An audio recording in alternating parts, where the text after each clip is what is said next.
പ്രിയപ്പെട്ട അധ്യക്ഷൻ, എൻ്റെ നാട്ടുകാരെന്ന് പറഞ്ഞാൽ പോരാ, ഞങ്ങളുടെ നാട്ടിൽ ഞങ്ങൾ അങ്ങാടിക്കാരനാണ് വീട്ടുപേര് പറഞ്ഞപ്പോഴാണ് അറിഞ്ഞത് ആ നാട്ടുകാരനായ അയൽക്കാരനായ സ്റ്റീഫൻ, വേദിയിൽ സന്നിഹിതരായിട്ടുള്ള ശ്രീ ഷിബു, ഇവിടെ സ്വാഗതം ആശംസിച്ച ശ്രീ അലക്സ്, ഇവിടെ എത്തിച്ചേർന്നിട്ടുള്ള വൈദിക ശ്രേഷ്ഠന്മാരെ, അങ്ങനെ തിരുമേനി, മറ്റ് വിദ്യാർത്ഥിനി സുഹൃത്തുക്കളെ, സ്നേഹിതന്മാരെ, ഞാനിന്ന് ഈ യോഗത്തിൽ ഇന്നലെ പങ്കെടുക്കേണ്ടതായിരുന്നു, വരേണ്ടതായിരുന്നു.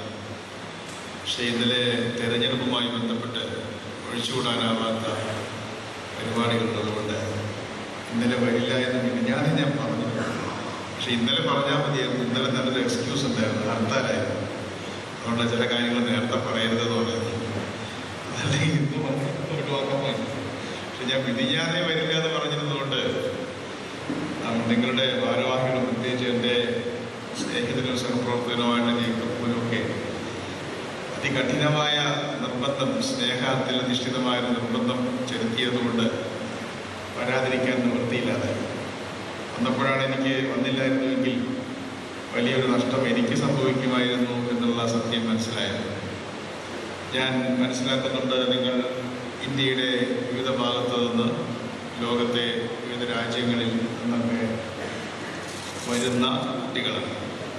ഒരു കാലഘട്ടത്തിൽ ഇത്തരത്തിലുള്ള യുവജന പ്രസ്ഥാനങ്ങളുമായി വളരെ അടുത്ത് പ്രവർത്തിക്കാൻ സാധിച്ചിട്ടുള്ള ഒരാളാണ് ഞാൻ. വാസ്തവത്തിൽ എപ്പോഴെങ്കിലും നന്നായി പ്രസംഗിക്കുകയോ അല്ലെങ്കിൽ ഡിബേറ്റിൽ പങ്കെടുക്കുകയോ ചെയ്താൽ എന്നെ അഭിനന്ദിച്ചാൽ ഞാൻ പറയാറുണ്ട്, അത് എന്നെ പ്രസംഗിക്കാൻ പഠിപ്പിച്ചത് സൺഡേ സ്കൂളിലാണ്. അതുകൊണ്ട് ആ പഠിപ്പിച്ച ആളുകളുടെ ഗുണം കൊണ്ടായിരിക്കും, അത് എൻ്റെ ഗുണം കൊണ്ടല്ല എന്ന് ഞാൻ പറയാറുണ്ട്. കാരണം നമ്മുടെ ഗുരുനാഥന്മാരെ നമ്മൾ ഒരിക്കലും മറക്കാൻ പാടില്ല. അത്തരത്തിൽ എല്ലാ ആഴ്ചയും സൺഡേ സ്കൂളിലും പോവുകയും ഞായറാഴ്ച പഠിക്കാൻ പാടില്ല എന്ന് നിർബന്ധമുള്ള കുടുംബാന്തരീക്ഷത്തിൽ വളർന്ന ഒരാളാണ്. ഇന്ന് കുട്ടികളെ അങ്ങനെ ആരും നിർബന്ധിക്കുന്നുണ്ടാവില്ല, ഉണ്ടോ? ഞായറാഴ്ചയും പഠിക്കണമല്ലേ? ഞങ്ങളുടെയൊക്കെ വീട്ടിൽ നമ്മളത്തെ ഒരു ചിട്ട അനുസരിച്ച് അല്ലേ സ്റ്റീഫൻ, ഞായറാഴ്ച പഠിക്കാൻ പാടില്ല.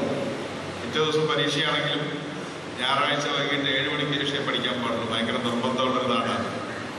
ഇപ്പം അതൊക്കെ ആളുകൾ വളരെ ലൂസായിട്ടുണ്ട്, യാഥാർത്ഥ്യങ്ങളോട് ബന്ധപ്പെടാൻ തുടങ്ങിയിട്ടുണ്ട്. അങ്ങനെ ഇരിക്കുമ്പോഴാണ് എനിക്ക് എൻ്റെ വീട്ടിൽ ഇപ്പോഴും ഓർമ്മയുണ്ട്, ഞായറാഴ്ച ഒരു പരീക്ഷ വന്നു. എന്ത് ചെയ്യും? പരീക്ഷ എഴുതണോ വേണ്ടയോ? ഒരു വലിയ പ്രശ്നം. അതൊക്കെ വളരെ ലൂസൻ ചെയ്തിട്ടുണ്ട്. കുറേ കൂടെ ആളുകൾ പൊതു രീതികൾ അവലംബിക്കുന്നുണ്ട്. അപ്പം അത്തരത്തിലുള്ള ഒരു കുടുംബാന്തരീക്ഷത്തിൽ വളർന്ന ഒരാളാണെങ്കിലും എങ്ങനെയാണെന്ന് അറിഞ്ഞുകൂടാ, ഞാൻ ഭൗതിക ശാസ്ത്രം പഠിച്ച പോലെ തന്നെ ഭൗതികവാദവും പഠിച്ചു എന്നുള്ളതാണ് എന്നെ വ്യത്യസ്തനാക്കുന്ന ചെറിയൊരു കാര്യം. വളരെ ചെറുപ്പത്തിൽ തന്നെ ഇത്തരത്തിൽ വളരെ മതപരമായ കാര്യങ്ങളിൽ യുവജന പ്രസ്ഥാനത്തിൻ്റെ ഭാരവാഹി സ്ഥാനങ്ങളിലൊക്കെ ഉണ്ടായിരുന്നെങ്കിലും ഭൗതികവാദ ചിന്തകളുമായിട്ട് ഞാൻ ചെറുപ്പത്തിൽ തന്നെ പ്രണയത്തിലായി. എന്ന് ഞങ്ങൾ പിരിഞ്ഞിട്ടില്ല. അതുകൊണ്ട് ഞാനിപ്പോഴും അങ്ങനെ തുടരുകയാണ്. അതുകൊണ്ടൊന്നും തന്നെ ഇത്തരം പ്രസ്ഥാനങ്ങളുമായിട്ടുള്ള ബന്ധങ്ങൾ നിലനിർത്തുന്നതിനോ അതിൽ ഇടപെടുന്നതിനോ ഒക്കെ കൂടുതൽ സന്തോഷവും ചാരിതാർത്ഥ്യവുമാണ്. കാരണം അത്തരം കാര്യങ്ങളൊക്കെ തമ്മിൽ വലിയ വ്യത്യാസങ്ങളുണ്ട് എന്നെനിക്ക് തോന്നുന്നില്ല. ഞാൻ ഞങ്ങളുടെ പുസ്തകം വായിച്ചു എന്ന് പറയാൻ പറ്റില്ല, കമ്പ്യൂട്ടറിൻ്റെ ഭാഷയിൽ പറഞ്ഞാൽ ബ്രൗസ് ചെയ്തു നോക്കിയപ്പോൾ ഇത് നിങ്ങളുടെ കോൺഫറൻസ് ബുക്കാണ്. ഇതിൽ വളരെ നല്ല ലേഖനങ്ങൾ ഞാൻ കണ്ടു. എനിക്കത് വളരെയധികം ഇഷ്ടമായി. ഇത്രയും പുരോഗമനമുണ്ട് എന്ന് പറയുന്ന പലർക്ക് പോലും ഇല്ല എന്ന് പറയാൻ ഞാൻ ആഗ്രഹിക്കുകയാണ്. അത്രയും വളരെ പുരോഗമനപരമായ ആശയങ്ങൾ ഈ പുസ്തകത്തിൽ എഴുതിയിട്ടുള്ളത് ഞാൻ പ്രത്യേകിച്ചും അത് എഴുതിയവരോടും അത് പ്രസിദ്ധപ്പെടുത്തിയവരോടും ഞാൻ അവരെ വളരെയധികം അഭിനന്ദിക്കുകയാണ്. അത്രയും തുറന്ന ചിന്തകൾ ആണ് ഇവിടെ ചർച്ച ചെയ്യുന്നത്. മാർത്തോമൻ പൈതൃകവും സാമൂഹ്യ പ്രതിബദ്ധതയും എന്ന ഈ കൊച്ചു ഗ്രന്ഥത്തിൽ അല്ലെങ്കിൽ ഈ കോൺഫറൻസ് ഗൈഡിൽ ഉൾപ്പെടുത്തിയിട്ടുള്ളത് കൊണ്ട് തന്നെ ഈ കോൺഫറൻസിൻ്റെ ചിന്തകൾ എന്താണ് എന്ന് എനിക്ക് ഏകദേശം ഊഹിക്കാവുന്നേ ഉള്ളൂ. പക്ഷെ എന്നോട് പറഞ്ഞിട്ടുള്ളത് ഇത്തരം എന്തെങ്കിലും കാര്യമായിരുന്നെങ്കിൽ എനിക്ക് വളരെ എളുപ്പമായിരുന്നു. പക്ഷെ എന്നോട് പറഞ്ഞിരിക്കുന്നത് സാമ്പത്തിക ശാസ്ത്രത്തെക്കുറിച്ച് പ്രസംഗിക്കാനാണ്. സാമ്പത്തിക ശാസ്ത്രത്തെക്കുറിച്ച് പ്രസംഗിക്കാൻ പറ്റിയ സമയമാണ്. നേരം എടുത്തിട്ടല്ലോ, അതുകൊണ്ട് കുഴപ്പമില്ല. ഉച്ചയ്ക്കായിട്ടുള്ള വലിയ ബുദ്ധിമുട്ടാണ്, എല്ലാവർക്കും ഉറക്കം വരും. അതുകൊണ്ട് നിങ്ങളോട് ഞാൻ രണ്ടും കൽപ്പിച്ച് അതിനെക്കുറിച്ച് പറയാൻ തീരുമാനിച്ചിരിക്കുകയാണ്. മാത്രമല്ല, നിങ്ങളുടെ ഈ സബ്ജക്റ്റ് സെലക്ട് ചെയ്തപ്പോൾ അത് അത്രയും എന്നോട് ആലോചിച്ചിരുന്നില്ല. എങ്കിലും അത് കുറച്ചൊരു ഡ്രൈ ആയിട്ടാണ് എനിക്ക് തോന്നുന്നത്. യുവാക്കളും സാമ്പത്തിക കാഴ്ചപ്പാടുകൾ, യുവാക്കൾക്ക് ഉള്ള കാഴ്ചപ്പാടുകൾക്കൊരു പ്രത്യേകതയൊന്നും ഇല്ല. എങ്കിലും ഞാനിപ്പോൾ ഇവിടെ സ്റ്റീഫൻ പറഞ്ഞപ്പോഴാണ് എനിക്ക് അതിൻ്റെ കുട്ടൻസ് മനസ്സിലായത്. എന്താണ് നിങ്ങൾ ആഗ്രഹിക്കുന്നത് എന്ന് എനിക്ക് വ്യക്തമായിട്ട് അറിഞ്ഞുകൂടാ. നിങ്ങൾ ആഗ്രഹിക്കുന്നത് ഇതിൻ്റെ പ്രൈമറി ആയിട്ടുള്ള കാര്യങ്ങളാണോ, അതോ ഇതിൻ്റെ സങ്കീർണമായിട്ടുള്ള കാര്യങ്ങളാണോ, അതോ കറണ്ട് ആയിട്ടുള്ള കാര്യങ്ങളാണോ എന്നതിനെ സംബന്ധിച്ചൊക്കെ ഞാനും കുറച്ച് കൺഫ്യൂസ്ഡാണ്. എങ്കിലും ഞാൻ കുറച്ച് വായിച്ചിട്ടാണ് വന്നിട്ടുള്ളത്. പ്രത്യേകിച്ചും ഞാൻ നിങ്ങളുടെ വായനയ്ക്ക് വേണ്ടി ഒരു പുസ്തകത്തിൻ്റെ ഇക്കണോമിക്സ് വായിക്കുന്നവരുടെ അറിവിലേക്കായിട്ട് ഇക്കണോമിസ്റ്റ് എന്നൊരു പുസ്തകം തന്നെയാണ്. അത് ദ ഇക്കണോമിസ്റ്റ് എന്ന് ബ്രൗസ് ചെയ്ത് കമ്പ്യൂട്ടറിൽ ഇപ്പം തന്നെ നിങ്ങളുടെ കയ്യിലിരിക്കുന്ന സെൽഫോണിൽ തന്നെ നിങ്ങൾക്ക് കിട്ടാൻ പറ്റും.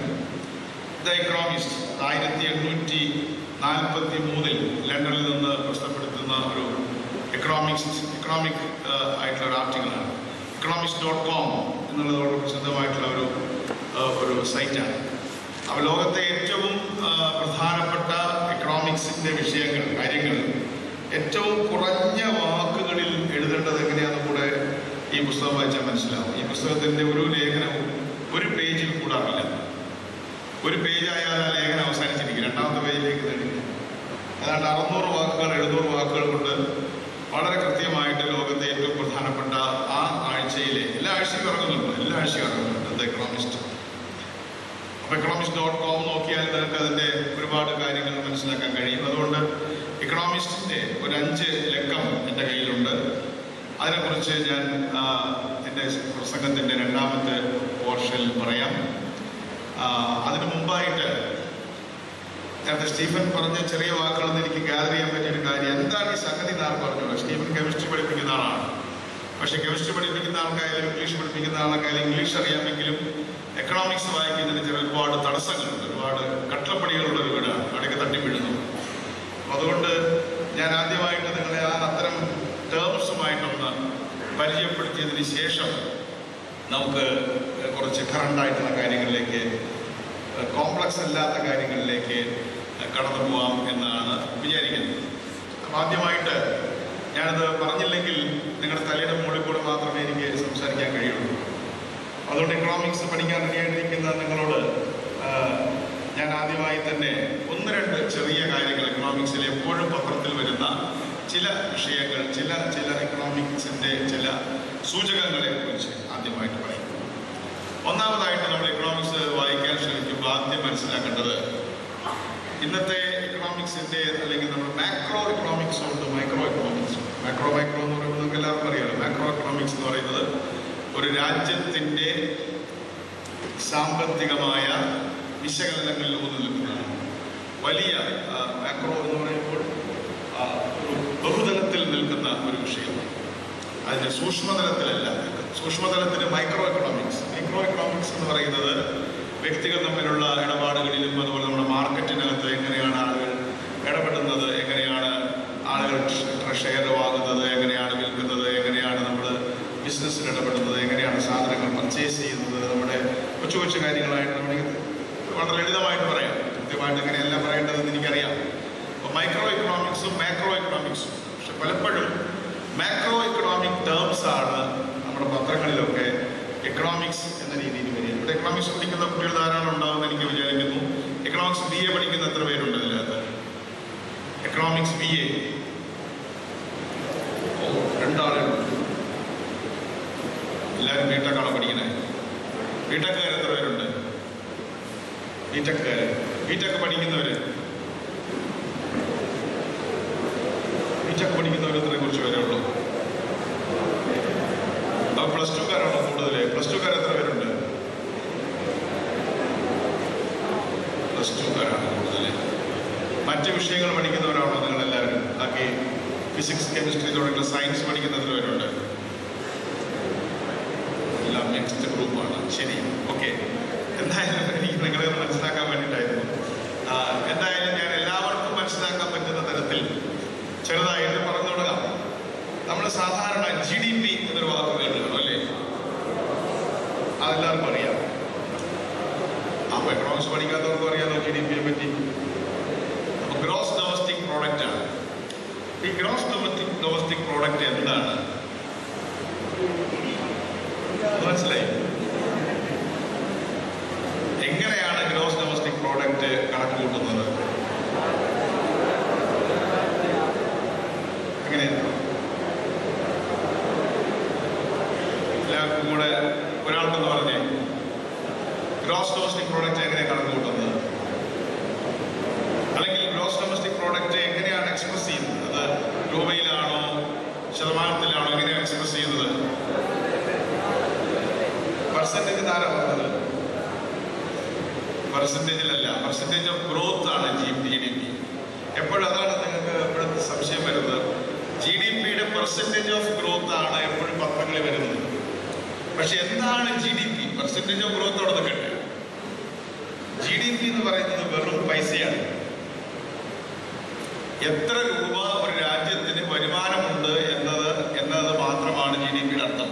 അതിന് പലപ്പോഴും എക്കണോമിസ്റ്റുകൾക്ക് ഒരു സൂത്രമുണ്ട്, കാര്യങ്ങളെ മിസ്റ്റിഫൈ ചെയ്യും, അതിന് സങ്കീർണമാക്കും, ആളുകൾ മനസ്സിലാകാതിരിക്കാൻ വേണ്ടിയാണ്. ഞാനതിനെ വളരെ ലളിതമായിട്ട് പറയാം. GDP എന്ന് പറയുന്നത് ഗ്രോസ് ഡൊമസ്റ്റിക് പ്രോഡക്റ്റ് എന്ന് പറയുന്നത് ഒരു കുടുംബത്തിന് എത്ര വരുമാനമുണ്ട് എന്ന് നോക്കുന്നത് പോലെ ഒരു രാജ്യത്തിന് എത്ര വരുമാനമുണ്ട് എന്ന് നോക്കുന്ന സാമ്പത്തിക ശാസ്ത്രത്തിൻ്റെ ഒരു രീതിയാണ് GDP. ആ GDP കാൽക്കുലേഷൻ ഒരുപാട് പ്രത്യേകതകളുണ്ട്. BA എക്കണോമിക്സ് പഠിക്കുന്നവരത് നിർബന്ധമായും പഠിച്ചിരിക്കും. അപ്പൊ GDP എന്ന് പറയുന്നത് നമ്മൾ പേടിക്കാനൊന്നുമില്ല. ഗ്രോസ് ഡൊമസ്റ്റിക് പ്രോഡക്റ്റ് എന്ന് പറഞ്ഞാൽ അത് ഒരു രാജ്യത്തിന്, ഒരു സംസ്ഥാനത്തിന് ഇത്ര രൂപ എന്ന കൃത്യമായ കണക്കുണ്ട്. അപ്പൊ കേരളത്തിന്റെ ഈ വർഷത്തെ GDP എത്രയാണ്? സ്റ്റേറ്റ് ഡൊമസ്റ്റിക് പ്രോഡക്റ്റ് എന്നാണ് പറയുന്നത്, ഗ്രോസ് അല്ല, സ്റ്റേറ്റ് ആണ്. നമ്മുടെ സ്റ്റേറ്റ് ഡൊമസ്റ്റിക് പ്രോഡക്റ്റ് എത്രയുണ്ട് എന്ന് ചോദിച്ചാൽ ആർക്കും അതിൻ്റെ ആൻസർ അറിയണമെന്ന് യാതൊരു നിർബന്ധവുമില്ല. അതിൽ നിങ്ങളതിൻ്റെ പൈസ കേട്ടിട്ട് വിഷമിക്കേണ്ട കാര്യമൊന്നുമില്ല. അതിന് രണ്ട് തരത്തിൽ അതിൻ്റെ പ്രൈസ് ചെയ്യുന്നു. ഒന്ന് കോൺസ്റ്റന്റ് പ്രൈസസ്, അത് പറഞ്ഞാൽ നിങ്ങൾ കൂടുതൽ ബുദ്ധിമുട്ടും. ഈ വിലക്കയറ്റം ഒഴിവാക്കിയിട്ടുള്ള പ്രൈസയും അതുപോലെ തന്നെ വിലക്കയറ്റം ഒഴിവാക്കാതെയുള്ള പൈസയും തമ്മിലുള്ള വ്യത്യാസത്തെയാണ് കോൺസ്റ്റന്റ് പ്രൈസസ് എന്നും കറന്റ് പ്രൈസസ് എന്നും വിളിക്കുന്നത്. അപ്പോൾ GDP എന്ന് പറയുന്നത് ഏതാണ്ട് 27 ലക്ഷം കോടി രൂപയാണ്.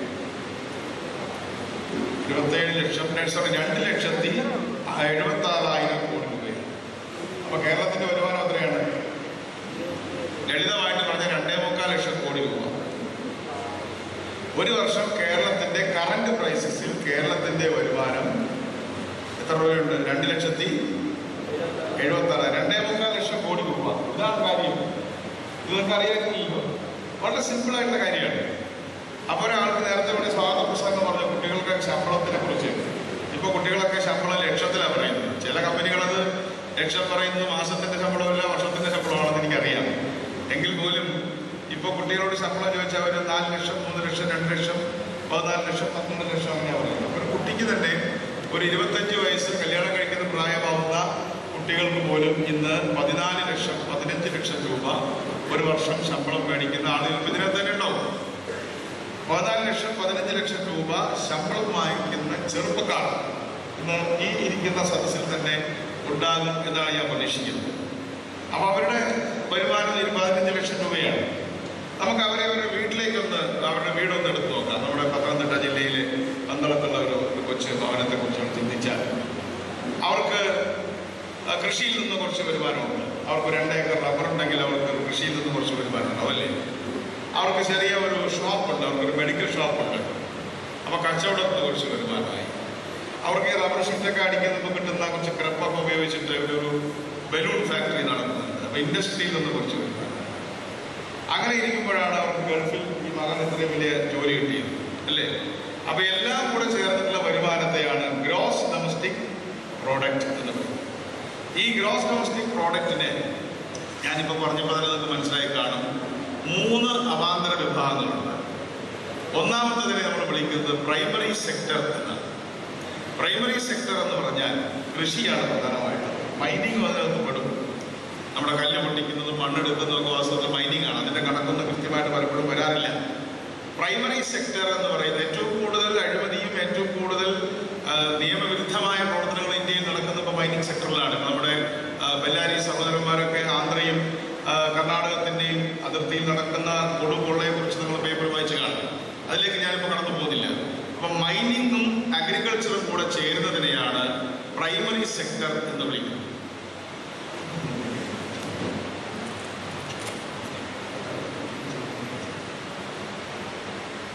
പ്രൈമറി സെക്ടർ എന്ന് പറഞ്ഞാൽ പ്രധാനമായും അഗ്രികൾച്ചർ. അപ്പൊ നമ്മുടെ വീടിന്റെ കണക്കെടുത്ത് നോക്കിക്കഴിഞ്ഞാൽ നമുക്ക് ആ വീട്ടിൽ നിന്ന് 2 ഏക്കർ റബ്ബർ ഉണ്ടല്ലോ ഈ വീട്ടുകാരന്. അദ്ദേഹത്തിന് 2 ഏക്കർ റബ്ബർ ഉള്ളതുകൊണ്ട് റബ്ബറിൽ നിന്ന് കിട്ടുന്ന വരുമാനത്തെ നമ്മൾ എവിടെ കണക്കാക്കേണ്ടത്? പ്രൈമറി സെക്ടർ ആണല്ലേ. അദ്ദേഹത്തിന്റെ ചെറിയ ബലൂൺ ഫാക്ടറിയിൽ നിന്ന് കിട്ടുന്ന നഷ്ടമാവട്ടെ ലാഭമാവട്ടെ അത് ഏത് സെക്ടറിലാണ് പെടുക? സെക്കൻഡറി സെക്ടറിലാണ്. അദ്ദേഹത്തിന് ഒരു ടാക്സി ഓടാൻ കൊടുത്തിട്ട് കൂടെ വിചാരിക്കുക, നേരത്തെ പറഞ്ഞതിന് പുറത്ത്. അപ്പൊ 2 ടാക്സിക്കാർ അയാൾക്കുണ്ട്. അപ്പൊ അതിൽ നിന്ന് കിട്ടുന്നത് സർവീസ് സെക്ടറാണ്. അതിനെ ടെറിഷറി സെക്ടർ എന്ന് വിളിക്കുക. അങ്ങനെ ഇരിക്കുമ്പോഴാണ് അദ്ദേഹത്തിന്റെ മകന് വലിയ ജോലി കിട്ടുന്നത്. ആ ജോലി കിട്ടുമ്പോൾ അദ്ദേഹത്തിന് അത് ഏത് സെക്ടറിൽ നിന്ന് കിട്ടിയാലും അദ്ദേഹത്തിന്റെ ഇൻകം വളരെയധികം വിപുലമാകുന്നുണ്ട്. ആ ഇൻകം അദ്ദേഹത്തിന് അഡീഷണൽ ആയിട്ട് വരുന്ന ഇൻകമാണ്. അത് സർവീസ് സെക്ടറിൽ നിന്നുള്ള ഇൻകം ആയിരിക്കാം, അല്ലെങ്കിൽ അത് സർവീസ് സെക്ടറിൽ നിന്നുള്ള ഇൻകമാണെന്ന് നമുക്ക് എളുപ്പത്തിന് വേണ്ടി നമുക്ക് വിചാരിക്കാം. എന്തായാലും വേണ്ടില്ല, ഇതെല്ലാം കൂടെ ചേർന്നതാണ് ഗ്രോസ് ഡൊമസ്റ്റിക് പ്രോഡക്റ്റ് ഒരു വീടിന്റെ എങ്കിൽ നമ്മുടെ രാജ്യത്തിന്റെ കാര്യം അങ്ങനെ തന്നെയാണ്. പിന്നെ എന്താണ് ഈ ശതമാനത്തിൽ പറയുന്നത്? ഓരോ വർഷവും ഈ ഗ്രോസ് ഡൊമസ്റ്റിക് പ്രോഡക്റ്റ് എത്ര കണ്ട് കൂടുന്നുണ്ട് എന്നതിനെയാണ് നേരത്തെ എന്റെ സുഹൃത്തുക്കൾ പറഞ്ഞ പോലെ GDP-യുടെ വളർച്ചാ നിരക്ക് എന്നുള്ളത് പത്രത്തിൽ കാണുന്ന, എപ്പോഴും പത്രത്തിൽ കാണുന്ന കാര്യത്തിന്റെ ഉള്ളടക്കം എന്ന് പറഞ്ഞാൽ ഇത്തവണ 2.76 ലക്ഷം കോടി, 2.25 ലക്ഷം കോടി അടുത്ത വർഷം എത്ര കോടിയായി ഉയർന്നു എന്നതിനെയാണ് എന്ത് വിളിക്കുന്നത്? GDP-യുടെ ഗ്രോത്ത് റേറ്റ്. അപ്പൊ GDP-യുടെ ഗ്രോത്ത് റേറ്റ് എന്ന് പറയുന്നത് കൃത്യമായി രൂപയിൽ കണക്കാക്കുന്ന ഒരു പ്രതിഭാസമാണ്. ഇതിനെ കോൺസ്റ്റന്റ് പ്രൈസസും ഈ കറണ്ട് പ്രൈസസും തമ്മിലുള്ള വ്യത്യാസം ഞാൻ പറയാം. ഈ 2,76,000 കോടി എന്നുള്ളത് വെറും 1,93,000 കോടിയാണ് കോൺസ്റ്റന്റ് പ്രൈസസ്. നമ്മുടെ വിലക്കയറ്റത്തെ മാറ്റി നിർത്തിയിട്ട് അതിനൊരു ടെക്നിക്കലായിട്ടുള്ള കാര്യമാണ്, അതിലേക്ക് ഞാൻ പോകുന്നില്ല. അപ്പൊ കോൺസ്റ്റന്റ് പ്രൈസസ് ആണ് എപ്പോഴും ഗ്രോത്ത് റേറ്റിൽ എടുക്കുക. ഈ വർഷത്തെ നമ്മുടെ ഗ്രോത്ത് റേറ്റ് വലിയ ഗ്രോത്ത് റേറ്റ് ആണ്. കേരളത്തിന്റെ ഗ്രോത്ത് റേറ്റ് 9.13 ആണ് നമ്മുടെ ഗ്രോത്ത് റേറ്റ്. എന്ന് വെച്ചാൽ 100 രൂപ എന്നുള്ളത് 109.13 രൂപയായിട്ട് കൂടിയിരിക്കുന്നു. 100 രൂപയ്ക്ക് 9 രൂപയുടെ വർധനമുണ്ടായിരിക്കുന്നു. പക്ഷേ നമ്മുടെ കറണ്ട് പ്രൈസസിൽ നമ്മുടെ ഗ്രോത്ത് റേറ്റ് നിങ്ങൾ അത്ഭുതപ്പെടുത്തുന്ന ഗ്രോത്ത് റേറ്റ് ആണ്. 19% ഗ്രോത്ത് റേറ്റ് ആണ് കേരളത്തിൽ ഉണ്ടായിരുന്നത് കറണ്ട് പ്രൈസസ്. കാരണം അതിന് തൊട്ടു മുമ്പുള്ള വർഷം വെറും 2,32,000 കോടിയുടെ വരവേ കേരളത്തിൽ ഉണ്ടായിരുന്നുള്ളൂ. അതാണ് ഒറ്റയടിക്ക് 2,76,000 കോടിയായിട്ട് വികസിച്ചിരിക്കുന്നത്. നമ്മൾ തെറ്റിദ്ധരിക്കുന്നത് കേരളം തകർന്നുകൊണ്ടിരിക്കുകയല്ല, കേരളം വളർന്നുകൊണ്ടിരിക്കുകയാണ്. അതുകൊണ്ടാണ് സ്വാഗത പ്രസംഗം പറയുമ്പോൾ നല്ല നല്ല ജോലിയൊക്കെ കിട്ടുന്നുണ്ട്, ക്യാമ്പസ് സെലക്ഷൻ കിട്ടുന്നുണ്ട് എന്നൊക്കെ പറഞ്ഞാൽ അതിന്റെ അർത്ഥം ഞങ്ങളൊക്കെ പഠിക്കുന്ന കാലത്ത് ഉണ്ടായിരുന്ന സ്ഥിതി അല്ല ഇന്ന് കേരളത്തിൽ.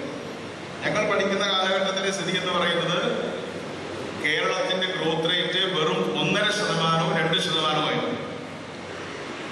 അതുകൊണ്ട് ഇന്ന് നിങ്ങളുടെ ഗ്രോത്ത് റേറ്റ്, നിങ്ങളൊക്കെ ഭയങ്കര ഭാഗ്യമുള്ള കുട്ടികളാണ്. കാരണം 9% വളരുന്ന ഒരു സമ്പദ്ഘടനയിലാണ് നിങ്ങൾ ജീവിക്കുന്നത്.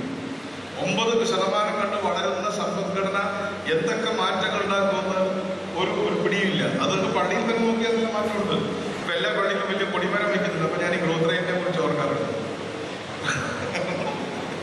എത്ര രൂപ ചെലുത്തുന്നത് എനിക്ക് അറിഞ്ഞൂടാ. എന്തായാലും ഞാൻ ഇങ്ങനെ റോഡിൽ കൂടെ പോകുമ്പോൾ എല്ലാ പള്ളിയിലും വലിയ കൊടിമരങ്ങൾ വരുന്നുണ്ട്. അപ്പൊ കൊടിമരം വരുന്നുണ്ടെങ്കിൽ കാശ് വേണം. വളരെ അത്യാവശ്യമുള്ള കാര്യമല്ല അതെങ്കിൽ പോലും അതൊക്കെ ഗ്രോത്ത് റേറ്റിന്റെ ചില ഉപോൽപ്പന്നങ്ങളാണ്.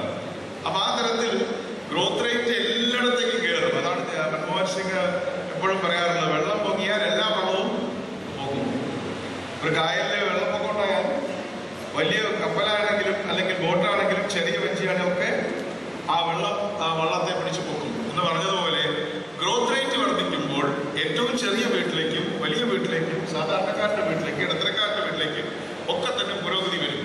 ഒരു സാധാരണക്കാരുടെ വീട്ടിൽ ചിലപ്പോൾ സൈക്കിൾ മാറ്റിയിട്ട് മോട്ടോർ സൈക്കിളിലാണ് ഒരു സെക്കൻഡ് ഹാൻഡ് 800 മാരുതി വാങ്ങിക്കും. അല്ലെങ്കിൽ വീടിന്റെ മുകളിൽ ഒരു കോൺക്രീറ്റ് സൈഡിലൊരു കോൺക്രീറ്റ് മുറിയെങ്കിലും വെക്കും. ഇപ്പം പൈസയുള്ളവരാണെങ്കിൽ വീടിന്റെ മുറ്റത്ത് കുറച്ച് ഇതാക്കി വയ്ക്കുന്നത് ഇന്റർലോക്ക് ഇഷ്ടിക പതിക്കും.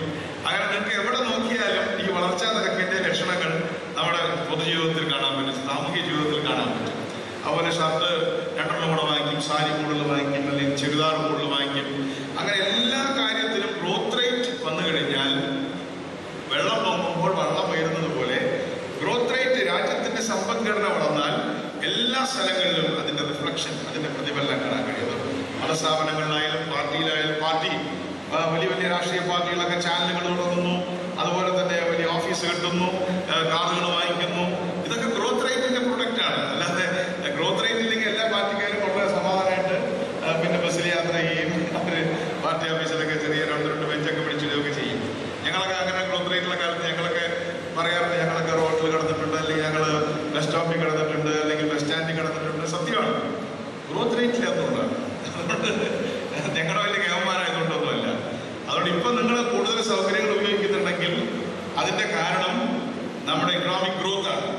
ആ ഗ്രോത്ത് എന്ന് പറയുന്ന ആ പ്രതിഭാസത്തെ ഞാൻ ഡീമിസ്റ്റിഫൈ ചെയ്യാൻ ആഗ്രഹിക്കുകയാണ്. മറ്റൊന്നുമല്ല, നമ്മുടെ സമ്പദ്ഘടനയിലേക്ക് കടന്നു വരുന്ന പണത്തിന്റെ അളവിനെ മാത്രമാണ് ഗ്രോത്ത് റേറ്റ് എന്ന് ഇക്കണോമിക്സ് പറയുന്നത്. അതിന് സോഷ്യലായിട്ടൊക്കെ വേറെ ഇമ്പാക്റ്റ് ഉണ്ട്.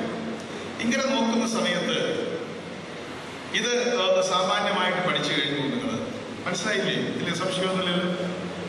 ഈ ഗ്രോത്തിനെ കുറിച്ചൊരു സംശയമില്ല. എന്താണ് GDP, എന്താണ് അതിന്റെ ഉദാഹരണങ്ങളൊക്കെ മനസ്സിലായില്ലേ?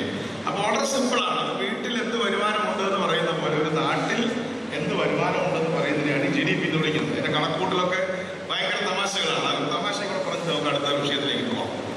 ഉദാഹരണം പറഞ്ഞാൽ ഇൻകം, ഞാൻ നേരത്തെ പറഞ്ഞു, ഇൻകം ഒരാൾക്ക് കിട്ടുന്ന ശമ്പളം, ആ ശമ്പളം ഗ്രോത്ത് റേറ്റിൽ നമ്മൾ ആഡ് ചെയ്യും. നാഷണൽ ഇൻകം കൗണ്ടിങ് കമ്പ്യൂട്ടേഷൻ എന്നാണ് അതിന് വിളിക്കുക. അപ്പോൾ ഞാനൊരു തമാശ പറയാം. ഒരു വീട്ടിലൊരാളുണ്ടായിരുന്നു, അയാൾ ഒറ്റയ്ക്ക് താമസിക്കുകയാണ്. അപ്പോൾ ആ വീട്ടിലൊരു ജോലിക്കാരിയുണ്ട്.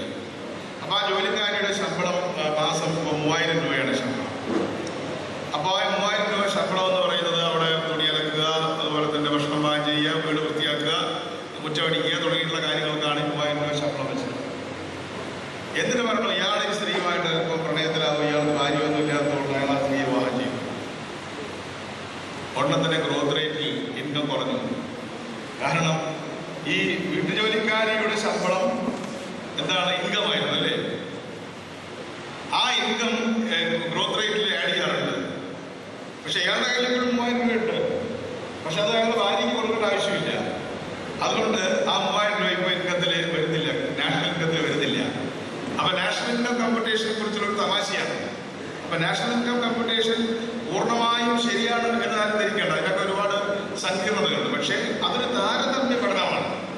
എല്ലാ പ്രാവശ്യവും തെറ്റ് ചെയ്താൽ നമുക്ക് വളരെ എളുപ്പത്തിൽ അത് താരതമ്യം ചെയ്യാൻ കഴിയും. അപ്പൊ കഴിഞ്ഞ പ്രാവശ്യം ചെയ്ത അതേ തെറ്റ് തന്നെ ഇത്തവണ ചെയ്യണമെന്ന് മാത്രമേ ഉള്ളൂ, അല്ലെ? 0 എന്ന് പറയുന്നത്. നമ്മളൊരു വെയിങ് മെഷീന്റെ മുകളിൽ കയറി നിൽക്കുമ്പോൾ, എനിക്കൊക്കെ വെയിങ് മെഷീനിൽ കയറി നിൽക്കാൻ ഭയങ്കര മടിയാണ്. കാരണം വെയിറ്റ് കൂടുതലാണ് വെയിങ് മെഷീൻ നമ്മൾ പറയുമല്ലോ.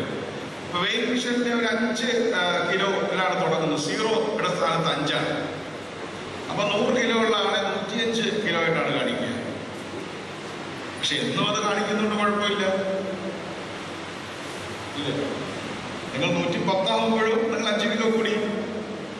ആദ്യത്തെ 5 പ്രശ്നമില്ല, അത് 0 ആയിട്ട് കണക്കാക്കാവുന്നേ ഉള്ളൂ. എന്ന് പറഞ്ഞ പോലെ GDPയുടെ ഗ്രോത്ത് റേറ്റിൽ നിങ്ങൾ ഒരിക്കലും അത് പൂർണ്ണമായും ശരിയാണെന്നും ധരിക്കേണ്ട. അത് പ്രത്യേക ഒരു കണക്കൂട്ടലാണ്. നമ്മൾ നേരത്തെ ശരിയായി പറഞ്ഞതുപോലെ ഈ ഗ്രോത്തിന്റെ ഇൻകത്തിന്റെ അളവിനേക്കാൾ കൂടുതൽ ഗ്രോത്ത് റേറ്റ് ആണ് ആളുകൾക്ക് എപ്പോഴും പ്രസക്തമായിട്ടുള്ളത്. ഇങ്ങനെ പറയുമ്പോൾ നമുക്കിനി ഫണ്ടമെന്റൽസ് പഠിച്ച നിലയ്ക്ക് എന്താണ് ലോകത്തെ ഇപ്പോഴത്തെ ഗ്രോത്ത് റേറ്റിന്റെ ഒരു സ്ഥിതി നോക്കാം. ഞാൻ പറഞ്ഞു കേരളത്തിന്റെ ഗ്രോത്ത് റേറ്റ് എത്രയാണ്? 9.13. നല്ല ഗ്രോത്ത് റേറ്റ് ആണ്. ഇനി അതിനിടയ്ക്ക് ഞാൻ ചെറിയൊരു ഓൾജിബ്രയും കൂടെ നിങ്ങളെ പഠിപ്പിക്കാം. സാർമാരോട് ഇരിക്കുന്നുണ്ടെങ്കിൽ പോലും എന്താണ് ഈ 9% അല്ലെങ്കിൽ 7% പ്രത്യേകത. ഗ്രോത്ത് റേറ്റ് 7% ആയാൽ എപ്പോഴും എല്ലാവരും പറയും എല്ലാവരും കോംപ്ലസന്റ് ആണ്, നല്ലതാണ്. 7% ഓക്കെ. എന്താ 7% പ്രത്യേകത? ഏതൊരു പ്രതിഭാസവും 7% വെച്ച് വളർന്നാൽ അത് ഇരട്ടിയാവാൻ എത്ര വർഷം വേണം? 7% വെച്ച് ഒരു പ്രതിഭാസം വളർന്നാൽ 10 വർഷം വേണം. അതിന് ചെറിയൊരു ഓൾജിബ്രയുടെ x into y is equal to 70. 70 is a constant. അപ്പോൾ 7% കണ്ട് ഗ്രോത്ത് റേറ്റ് ആണെങ്കിൽ x 7 ആണെങ്കിൽ y 10 ആണ്. x into y is equal to 70 ആണ്. അപ്പോൾ 7% കണ്ട് വളർന്നാൽ എത്ര വർഷം കൊണ്ട് ഇരട്ടിയാവും? 10 വർഷം കൊണ്ട് ഇരട്ടിയാവും. 14% കൊണ്ട് വളരുമ്പോഴാണ്, അതായത് ഇന്ദിരാ വികാസ് പത്ര, 14% കൊണ്ട് വളർന്നാൽ എത്രയാവും? 5 വർഷം കൊണ്ട് ഇരട്ടിയാവും. ഇപ്പൊ നിങ്ങളുടെ ലക്ഷ്യമായിട്ടുള്ളത് എങ്ങനെയാന്ന് ചോദിച്ചാൽ, ഞങ്ങളുള്ള കാലഘട്ടത്തിൽ 1.5% വളർന്നിരുന്നത്, അല്ലെങ്കിൽ പോട്ടെ 3.5% വിചാരിക്കുക. 3.5% കണ്ട് വളരുന്ന ഒരു ഇക്കോണമിയിൽ ഈ പൈസ ഡബിൾ ആവണമെങ്കിൽ എത്ര വർഷം കാത്തിരിക്കണം? 20 വർഷം കാത്തിരിക്കണം. അപ്പൊ 20 വർഷം വയസ്സായ ഒരു കുട്ടി, നിങ്ങളെപ്പോലെ ഒരു കുട്ടി 20 വയസ്സിൽ ഒരു ജോലിക്ക് കയറിയാൽ രാജ്യത്തിന്റെ സമ്പദ്ഘടന ഇരട്ടിയാവണമെങ്കിൽ ആ കുട്ടിക്ക് എത്ര വയസ്സാവണം? 40 വയസ്സാവണം. അതായത് ഞങ്ങളുടെയൊക്കെ അച്ഛനമ്മമാരുകളെ വിഷമിച്ചിരുന്നത് ഒരു സൈക്കിൾ വാങ്ങിക്കാനുള്ള ബുദ്ധിമുട്ട്, ഒരു റേഡിയോ വാങ്ങിക്കാനുള്ള ബുദ്ധിമുട്ട്, ശമ്പളം കൂടുന്നില്ല, ഒന്നും കൂടുന്നില്ല. ഞാൻ ഈ അടുത്തയിടെ കണ്ടപ്പോഴേ എൻ്റെ അമ്മയോട് എനിക്ക് വലിയ സ്നേഹം കൂടിയത്, ഒരു പഴയ റെസിപ്റ്റ് എൻ്റെ വീട്ടിൽ, നിങ്ങൾ വീടൊക്കെ മാറിയപ്പോൾ കണ്ടു, ഒരു റേഡിയോ വാങ്ങിച്ച റെസിപ്റ്റാണ്. അന്ന് ആ റേഡിയോയ്ക്ക് 960 650 രൂപ വരെയുണ്ട്. അന്ന് ഒരു പവന് 65 രൂപ ഉണ്ടായിരുന്നു. 10 പവൻ്റെ വിലയാണ് ഒരു റേഡിയോ. ഇന്ന് എത്ര രൂപയുണ്ട് കുട്ടിയാണ്, എത്ര ലക്ഷം ഒരു റേഡിയോയുടെ വില. അപ്പോൾ ഒരു ടീച്ചറൊക്കെ, എൻ്റെ അമ്മ ടീച്ചറാണ്, അപ്പോൾ ടീച്ചറുടെയൊക്കെ ജീവിതത്തിൽ ഒരു റേഡിയോ വാങ്ങിക്കുക എന്ന് പറയുന്നത് വലിയൊരു കാര്യമാണ്. കാരണം ചെറിയ ശമ്പളമേ ഉള്ളൂ, നമ്മുടെ ഗ്രോത്ത് ഒന്നുമില്ല, എക്കണോമിയിൽ പൈസയൊന്നുമില്ല. അപ്പൊ 20 വർഷം കൊണ്ട് ഇരട്ടിയാവുന്ന ഒരു സമൂഹത്തിലാണ് ഞങ്ങൾ ജീവിച്ചിരുന്നതെങ്കിൽ നിങ്ങൾ 10 അല്ല, ഇപ്പോൾ 8 വർഷം കൊണ്ട് നിങ്ങൾ ഡബിൾ കൊണ്ടിരിക്കുക. എന്താ ജീവിതത്തിൽ എൻ്റെ വ്യത്യാസം? 20 വയസ്സുള്ള ഒരു ആൺകുട്ടി ഒരു ജോലിയിൽ പ്രവേശിച്ചാൽ 28, 29 വയസ്സായി കല്യാണം കഴിക്കുന്ന പ്രായമാകുമ്പോഴേക്കും ഇക്കോണമി ഡബിൾ ചെയ്യും. അത് കഴിഞ്ഞ് കൊച്ചിനെ 1ാം ക്ലാസ്സിൽ ചേർക്കുന്ന പ്രായമാകുമ്പോഴേക്കും ഒന്നും കൂടെ ഡബിൾ ചെയ്തു. അതുകൊണ്ടാണ് ഇംഗ്ലീഷ് മീഡിയം സ്കൂളിൽ അത്രയും ഡിമാൻഡ് വരുന്നത്. മനസ്സിലായോ? ഫീസ് കൊടുക്കാൻ ചോദിച്ചാൽ ഈ സ്കൂളിൽ പ്രൊഡക്റ്റാണ്. ഈ സ്കൂൾ പന്തളം പോലെ ഗ്രാമത്തിൽ ഉയർന്നു വരാനുള്ള കാരണം ആളുകളുടെ കയ്യിൽ പണ്ടത്തെക്കാൾ കൂടുതൽ പണമുണ്ട്. അതുകൊണ്ട് സർക്കാർ സ്കൂളിൽ ഫ്രീ ആയിട്ട് പഠിപ്പിക്കാമെങ്കിലും ഗ്രോത്ത് ഉള്ളതുകൊണ്ട് ഞാൻ എൻ്റെ കുട്ടി 2 കുട്ടികളെ ഉള്ളൂ, അതുകൊണ്ട് അങ്ങോട്ട് പോവുകയാണ്. ഞാൻ അതിനെക്കുറിച്ച് പോപ്പുലേഷനെ കുറിച്ച് ഞാൻ പിന്നീട് പറയാം. അപ്പൊ ചുരുക്കി പറഞ്ഞാൽ ഗ്രോത്ത് റേറ്റ് മിനിമം 7% നിലനിർത്താനുള്ള ഗുണം എല്ലാ 10 വർഷവും ഇക്കോണമി ഡബിൾ ചെയ്യും. അപ്പൊ 10 എന്നുള്ളത് 20 ആവും, 20 എന്നുള്ളത് 40 ആവും. അതിന്റെ ഷെയർ എല്ലാവർക്കും കുറേശ്ശെ കിട്ടും. അതുകൊണ്ടാണ് മൻമോഹൻ സിംഗ് എപ്പോഴും പറയുന്നത് 7% ഗ്രോത്ത് റേറ്റ് ഒരു മസ്റ്റാണ്. 7% ഗ്രോത്ത് റേറ്റ് ഉണ്ടെങ്കിൽ രാഷ്ട്രീയ പ്രവർത്തനത്തിനും സൗകര്യമാണ്. എന്താണെന്നറിയോ? 7% മുകളിൽ ഗ്രോത്ത് റേറ്റ് ഉണ്ടെങ്കിൽ തെരഞ്ഞെടുപ്പിൽ തോൽക്കാനുള്ള സാധ്യത വളരെ കുറവാണ്. കേരളത്തിൽ എല്ലാ കാലത്തും പണ്ട് നിങ്ങളൊക്കെ ജനിക്കുന്ന കാലം മുമ്പ് കേരളത്തിൽ എപ്പോഴും മന്ത്രിസഭകൾ മാറുമായിരുന്നു.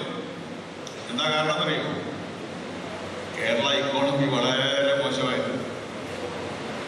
ഇപ്പൊ തന്നെ ഞങ്ങൾ കഴിഞ്ഞ UDF ഞാനൊക്കെ മത്സരിച്ച് തോറ്റു എന്നൊക്കെ സ്റ്റീഫൻ പറഞ്ഞു. അതിന് പലരും പല കാരണങ്ങൾ വെച്ചിട്ടാണ് ഫാക്ടർ എന്നൊക്കെ പറയുമെങ്കിൽ അതിനൊരു പ്രധാനപ്പെട്ട ഫാക്ടർ ഈ 9% ഗ്രോ ചെയ്ത ഇക്കോണമിയുടെ ഗവൺമെന്റ് ആയിരുന്നു. 9% ഗ്രോ ചെയ്യുന്ന ഒരു ഇക്കോണമി ഉള്ള ഒരു പ്രദേശത്തെ ഗവൺമെന്റിനെ പുറത്ത് പോകാനാണ് ബുദ്ധിമുട്ട്. പിന്നെ നല്ലോണം ഉത്സാഹിക്കണം പുറത്തുണ്ടെങ്കിൽ. സ്പ്ലിറ്റുകളൊക്കെ വന്നാൽ മാത്രമേ പുറത്തു പോകുള്ളൂ. അതുകൊണ്ട് തന്നെയാണ് മൻമോഹൻ സിംഗ്, അദ്ദേഹം ഒരു വളരെ മാപിടിച്ച മനുഷ്യനല്ലേ, അദ്ദേഹം പ്രസംഗിക്കാറുണ്ടെന്ന് പറഞ്ഞാൽ നിങ്ങൾ പോലും വാക്ക് കേൾക്കാം. പക്ഷേ നെഹ്റുവിന് ശേഷം തുടർച്ചയായി 2 തവണ പ്രധാനമന്ത്രിയായ ഏക പ്രധാനമന്ത്രി ആരാണ്? മൻമോഹൻ സിംഗ് ആണ്. എന്താ കാരണം? മൻമോഹൻ സിംഗ് ശ്രദ്ധിച്ചത് ഗ്രോത്ത് റേറ്റിൽ മാത്രമാണ്. ഗ്രോത്ത് റേറ്റ് ഉണ്ടോ, പൊളിറ്റിക്കൽ സ്റ്റെബിലിറ്റി ഉണ്ടോ? ഗ്രോത്ത് റേറ്റ് ഇല്ലേ, പൊളിറ്റിക്കൽ സ്റ്റെബിലിറ്റി 0 ആണ്. ഇപ്പൊ യൂറോപ്പിൽ എന്താ നടക്കുന്നത്? അല്ലെങ്കിൽ ഞാൻ വരുന്നുണ്ട്, എല്ലാ തെരഞ്ഞെടുപ്പിലും തോൽക്കുകയാണ് ഗവൺമെന്റ്, അല്ലേ? ഗ്രീസൊക്കെ പൊളിഞ്ഞ് പാമ്പസ് ഉണ്ടായി, അതിനെ കുറിച്ച് ഞാൻ പറയുന്നുണ്ട്. ആരാ ഫ്രാൻസിൽ ജയിച്ചത്? ഫ്രാൻസിലെ പുതിയ പ്രസിഡന്റിന്റെ പേരെന്താ? ആരും ശ്രദ്ധിച്ചില്ല? ആർക്കെങ്കിലും അറിയോ? ഫ്രാൻസിലെ പുതിയ പ്രസിഡന്റ്, പഴയ പ്രസിഡന്റിനെ എങ്ങനെ കേൾക്കട്ടെ, അയാൾ വലിയ വിവാദങ്ങൾ ഉണ്ടാക്കിയാണല്ലേ. സെറോക്കി അല്ലേ? സർക്കോസ്കി. ഇപ്പോഴുള്ള ആളാണ് ഹൊളൻഡ്. ഇങ്ങനെ ഫ്രഞ്ചിൽ പറയണത് എനിക്ക് അറിഞ്ഞുകൂടാ. അയാൾ സോഷ്യലിസ്റ്റ് പാർട്ടിക്കാരനാണ്. ഫ്രാൻസ് എല്ലാം ബുദ്ധിമുട്ടില്ല, അതേസമയം ജർമ്മനി വലിയ ബുദ്ധിമുട്ടിലല്ല. അതുകൊണ്ട് തന്നെ ജർമ്മനി, ഇവിടെ ജർമ്മനിയിൽ നിന്നുള്ള ആരെങ്കിലും ഉണ്ടോ? ഇല്ലല്ലേ. ജർമ്മനി അത്രയും ബുദ്ധിമുട്ടിലല്ല, അതുകൊണ്ട് ജർമ്മനി പിടിച്ചു നിൽക്കുന്നുണ്ട്. അതുപോലെ തന്നെ നമ്മുടെ ഈ അറബ് രാജ്യങ്ങളിലൊക്കെ തന്നെ വലിയ പ്രശ്നങ്ങളുണ്ടായി. അറബ് രാജ്യങ്ങളിലുണ്ടായ പ്രധാന പ്രശ്നങ്ങളിൽ ഒന്ന് സാമ്പത്തിക പ്രശ്നം കൂടെയാണ്. അപ്പൊ സാമ്പത്തിക പ്രശ്നം എത്ര മൂർച്ഛിക്കുന്നോ അത്രയും എന്ത് പ്രശ്നം മൂർച്ഛിക്കും? രാഷ്ട്രീയ പ്രശ്നവും മൂർച്ഛിക്കാനുള്ള സാധ്യത. പ്രത്യേകിച്ചും ഡെമോക്രസീസിൽ. ഇപ്പോ ഇറ്റലിയിലെ അവിടുത്തെ പ്രധാനമന്ത്രി മാറി, ഫ്രാൻസിലെ പ്രധാനമന്ത്രി മാറി, അതേപോലെ തന്നെ ഗ്രീസിലെ രാജ്യം തന്നെ ആകെ തകരാറിലായി. സമാന്തരത്തിൽ 7% ഗ്രോത്ത് റേറ്റ് എന്ന് പറയുന്നത് ഒരു രാജ്യത്തിന്റെ സ്റ്റെബിലിറ്റിക്ക് ഏറ്റവും പ്രധാനപ്പെട്ട കാര്യമാണ്. അപ്പൊ നമ്മൾ പലപ്പോഴും കൂട്ടിച്ചേർത്ത് ചിന്തിക്കാറില്ല. നമ്മുടെ സ്വാതന്ത്ര്യത്തിന് ശേഷം നമ്മുടെ രാജ്യം ഭയങ്കരമായ പ്രതിസന്ധി ചെന്നുകൊണ്ട് 90കളുടെ ആദ്യത്തിലല്ലേ, നിങ്ങളൊക്കെ ജനിക്കുന്ന കാലഘട്ടത്തിലായിരിക്കും. ബാബറി മസ്ജിദ് പ്രശ്നം, വർഗീയ കലാപങ്ങള്, 100,000 പ്രശ്നങ്ങളായിരുന്നു. വാസ്തവത്തിൽ ആ കാലത്തായിരുന്നു നമ്മുടെ ഇക്കോണമി ഏറ്റവും വലിയ കുഴപ്പത്തിൽ ചെന്നപ്പെട്ടത്. നമ്മുടെ സമ്പദ്ഘടന ഏറ്റവും വലിയ കുഴപ്പത്തിൽ ചെന്നപ്പെടുമ്പോഴൊക്കെ നമ്മൾ ഏറ്റവും വലിയ രാഷ്ട്രീയ പ്രതിസന്ധിയിലേക്ക് പോകും. അതുകൊണ്ട് രാഷ്ട്രീയ പ്രതിസന്ധിയെയും സാമ്പത്തിക പ്രതിസന്ധിയെയും ഇന്ന് തൊട്ട് നിങ്ങൾ ഒന്നായിട്ട് കാണേണ്ട ആവശ്യമുണ്ട്. എന്ന് വെച്ചാൽ കൃത്യമായിട്ട് A is equal to B എന്നുള്ള അർത്ഥത്തിലല്ല, but A is similar to B. വളരെ വളരെ സമാനമാണ് ഇക്കണോമിക്സും പോളിറ്റിക്സും. അതിനെയാണ് ഞങ്ങൾ ചേർത്ത് പറയുന്നത്. ഇന്നത്തെ രണ്ടാമത്തെ കാര്യമായിട്ട് ഞാൻ നിങ്ങളോട് പറയാൻ പോകുന്നത് പൊളിറ്റിക്കൽ ഇക്കോണമി. ഇക്കോണമി എന്നൊരു സംഗതി ഇല്ല. പോളിറ്റിക്സും ഇക്കണോമിക്സും കൂടെ ചേർന്നിട്ടുള്ള പൊളിറ്റിക്കൽ ഇക്കോണമിയാണ് ഏറ്റവും പ്രധാനപ്പെട്ട സത്ത എന്ന് പറയുന്നത്. അപ്പോൾ എക്കണോമിക്സിന്റെ കൂടെയുള്ളതാണ് പൊളിറ്റിക്സ്, പൊളിറ്റിക്സിന്റെ കൂടെയുള്ളതാണ് ഇക്കണോമിക്സ്. ഒരു മഹാനായ ആൾ പറഞ്ഞിട്ടുണ്ട്, politics is nothing but the concentrated expression of economics. Politics is nothing but the concentrated expression of economics. ലെനിന്റെ നിർവചനമാണ്. എന്ന് പറഞ്ഞാൽ അതിന്റെ നല്ല പരിഭാഷ എന്ന് പറയുന്നത് എക്കണോമിക്സ് 101 ആവർത്തിച്ചെടുത്താൽ കിട്ടുന്നതാണെന്ന് പൊളിറ്റിക്സ്. അപ്പൊ പൊളിറ്റിക്സ് എന്ന് പറയുന്നത് ഇക്കോണമിയുടെ ഉൽപ്പന്നമാണ്. ഇത് രണ്ടിനെയും കൂടെ ചേർത്ത് പറയുന്നതാണ് പൊളിറ്റിക്കൽ ഇക്കോണമി എന്ന് പറയും.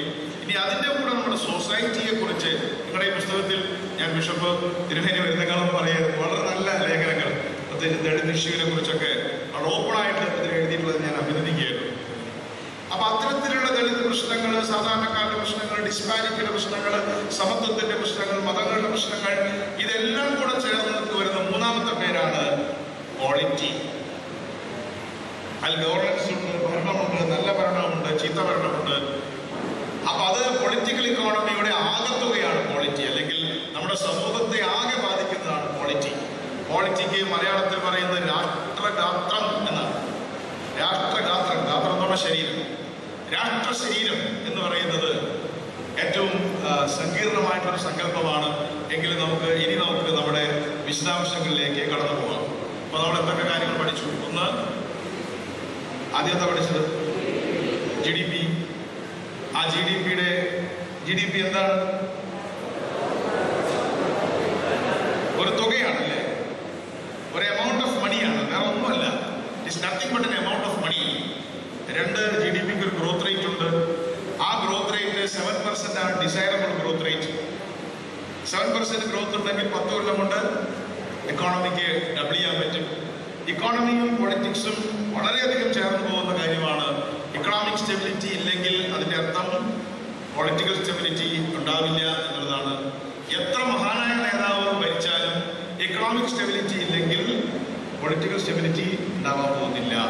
പക്ഷേ ഇക്കണോമിക് സ്റ്റെബിലിറ്റി ഉണ്ടായിട്ടും പൊളിറ്റിക്കൽ സ്റ്റെബിലിറ്റി ഇല്ലാതാക്കിയത് രാഷ്ട്രീയ നേതാക്കൾക്ക് പറ്റും.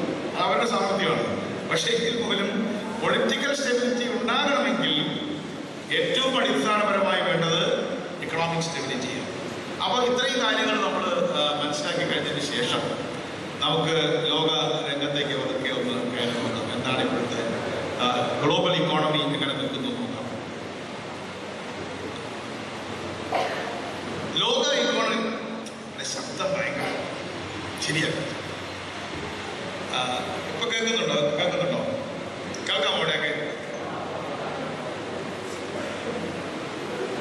ലോകത്തിന്റെ ഗ്രോത്ത് റേറ്റ് ഗ്ലോബൽ ഇപ്പൊ കേൾക്കുന്നുണ്ടോ? കേൾക്കുന്നില്ലെങ്കിൽ പറഞ്ഞു. ഞാൻ മൈക്കത്തിൽ താഴ്ത്തി വെച്ചില്ലേ. ഇപ്പോഴോ കേൾക്കാം. എനിക്ക് ഈ ശബ്ദം ഇഷ്ടപ്പെടുന്നില്ല. ഈ ഗ്ലോബൽ ഗ്രോത്ത് റേറ്റ് വെറും 3%, 3.5% കുറേ കാലമായിട്ട്. അങ്ങനെ ഇരിക്കുമ്പോഴാണ് നമ്മുടെ ചില രാജ്യങ്ങൾ, ഞാനിനി പോകുന്നത് അടുത്ത വിഷയത്തിലേക്ക് പോകണം കേട്ടോ, ഫേസ് 2 ആണ്.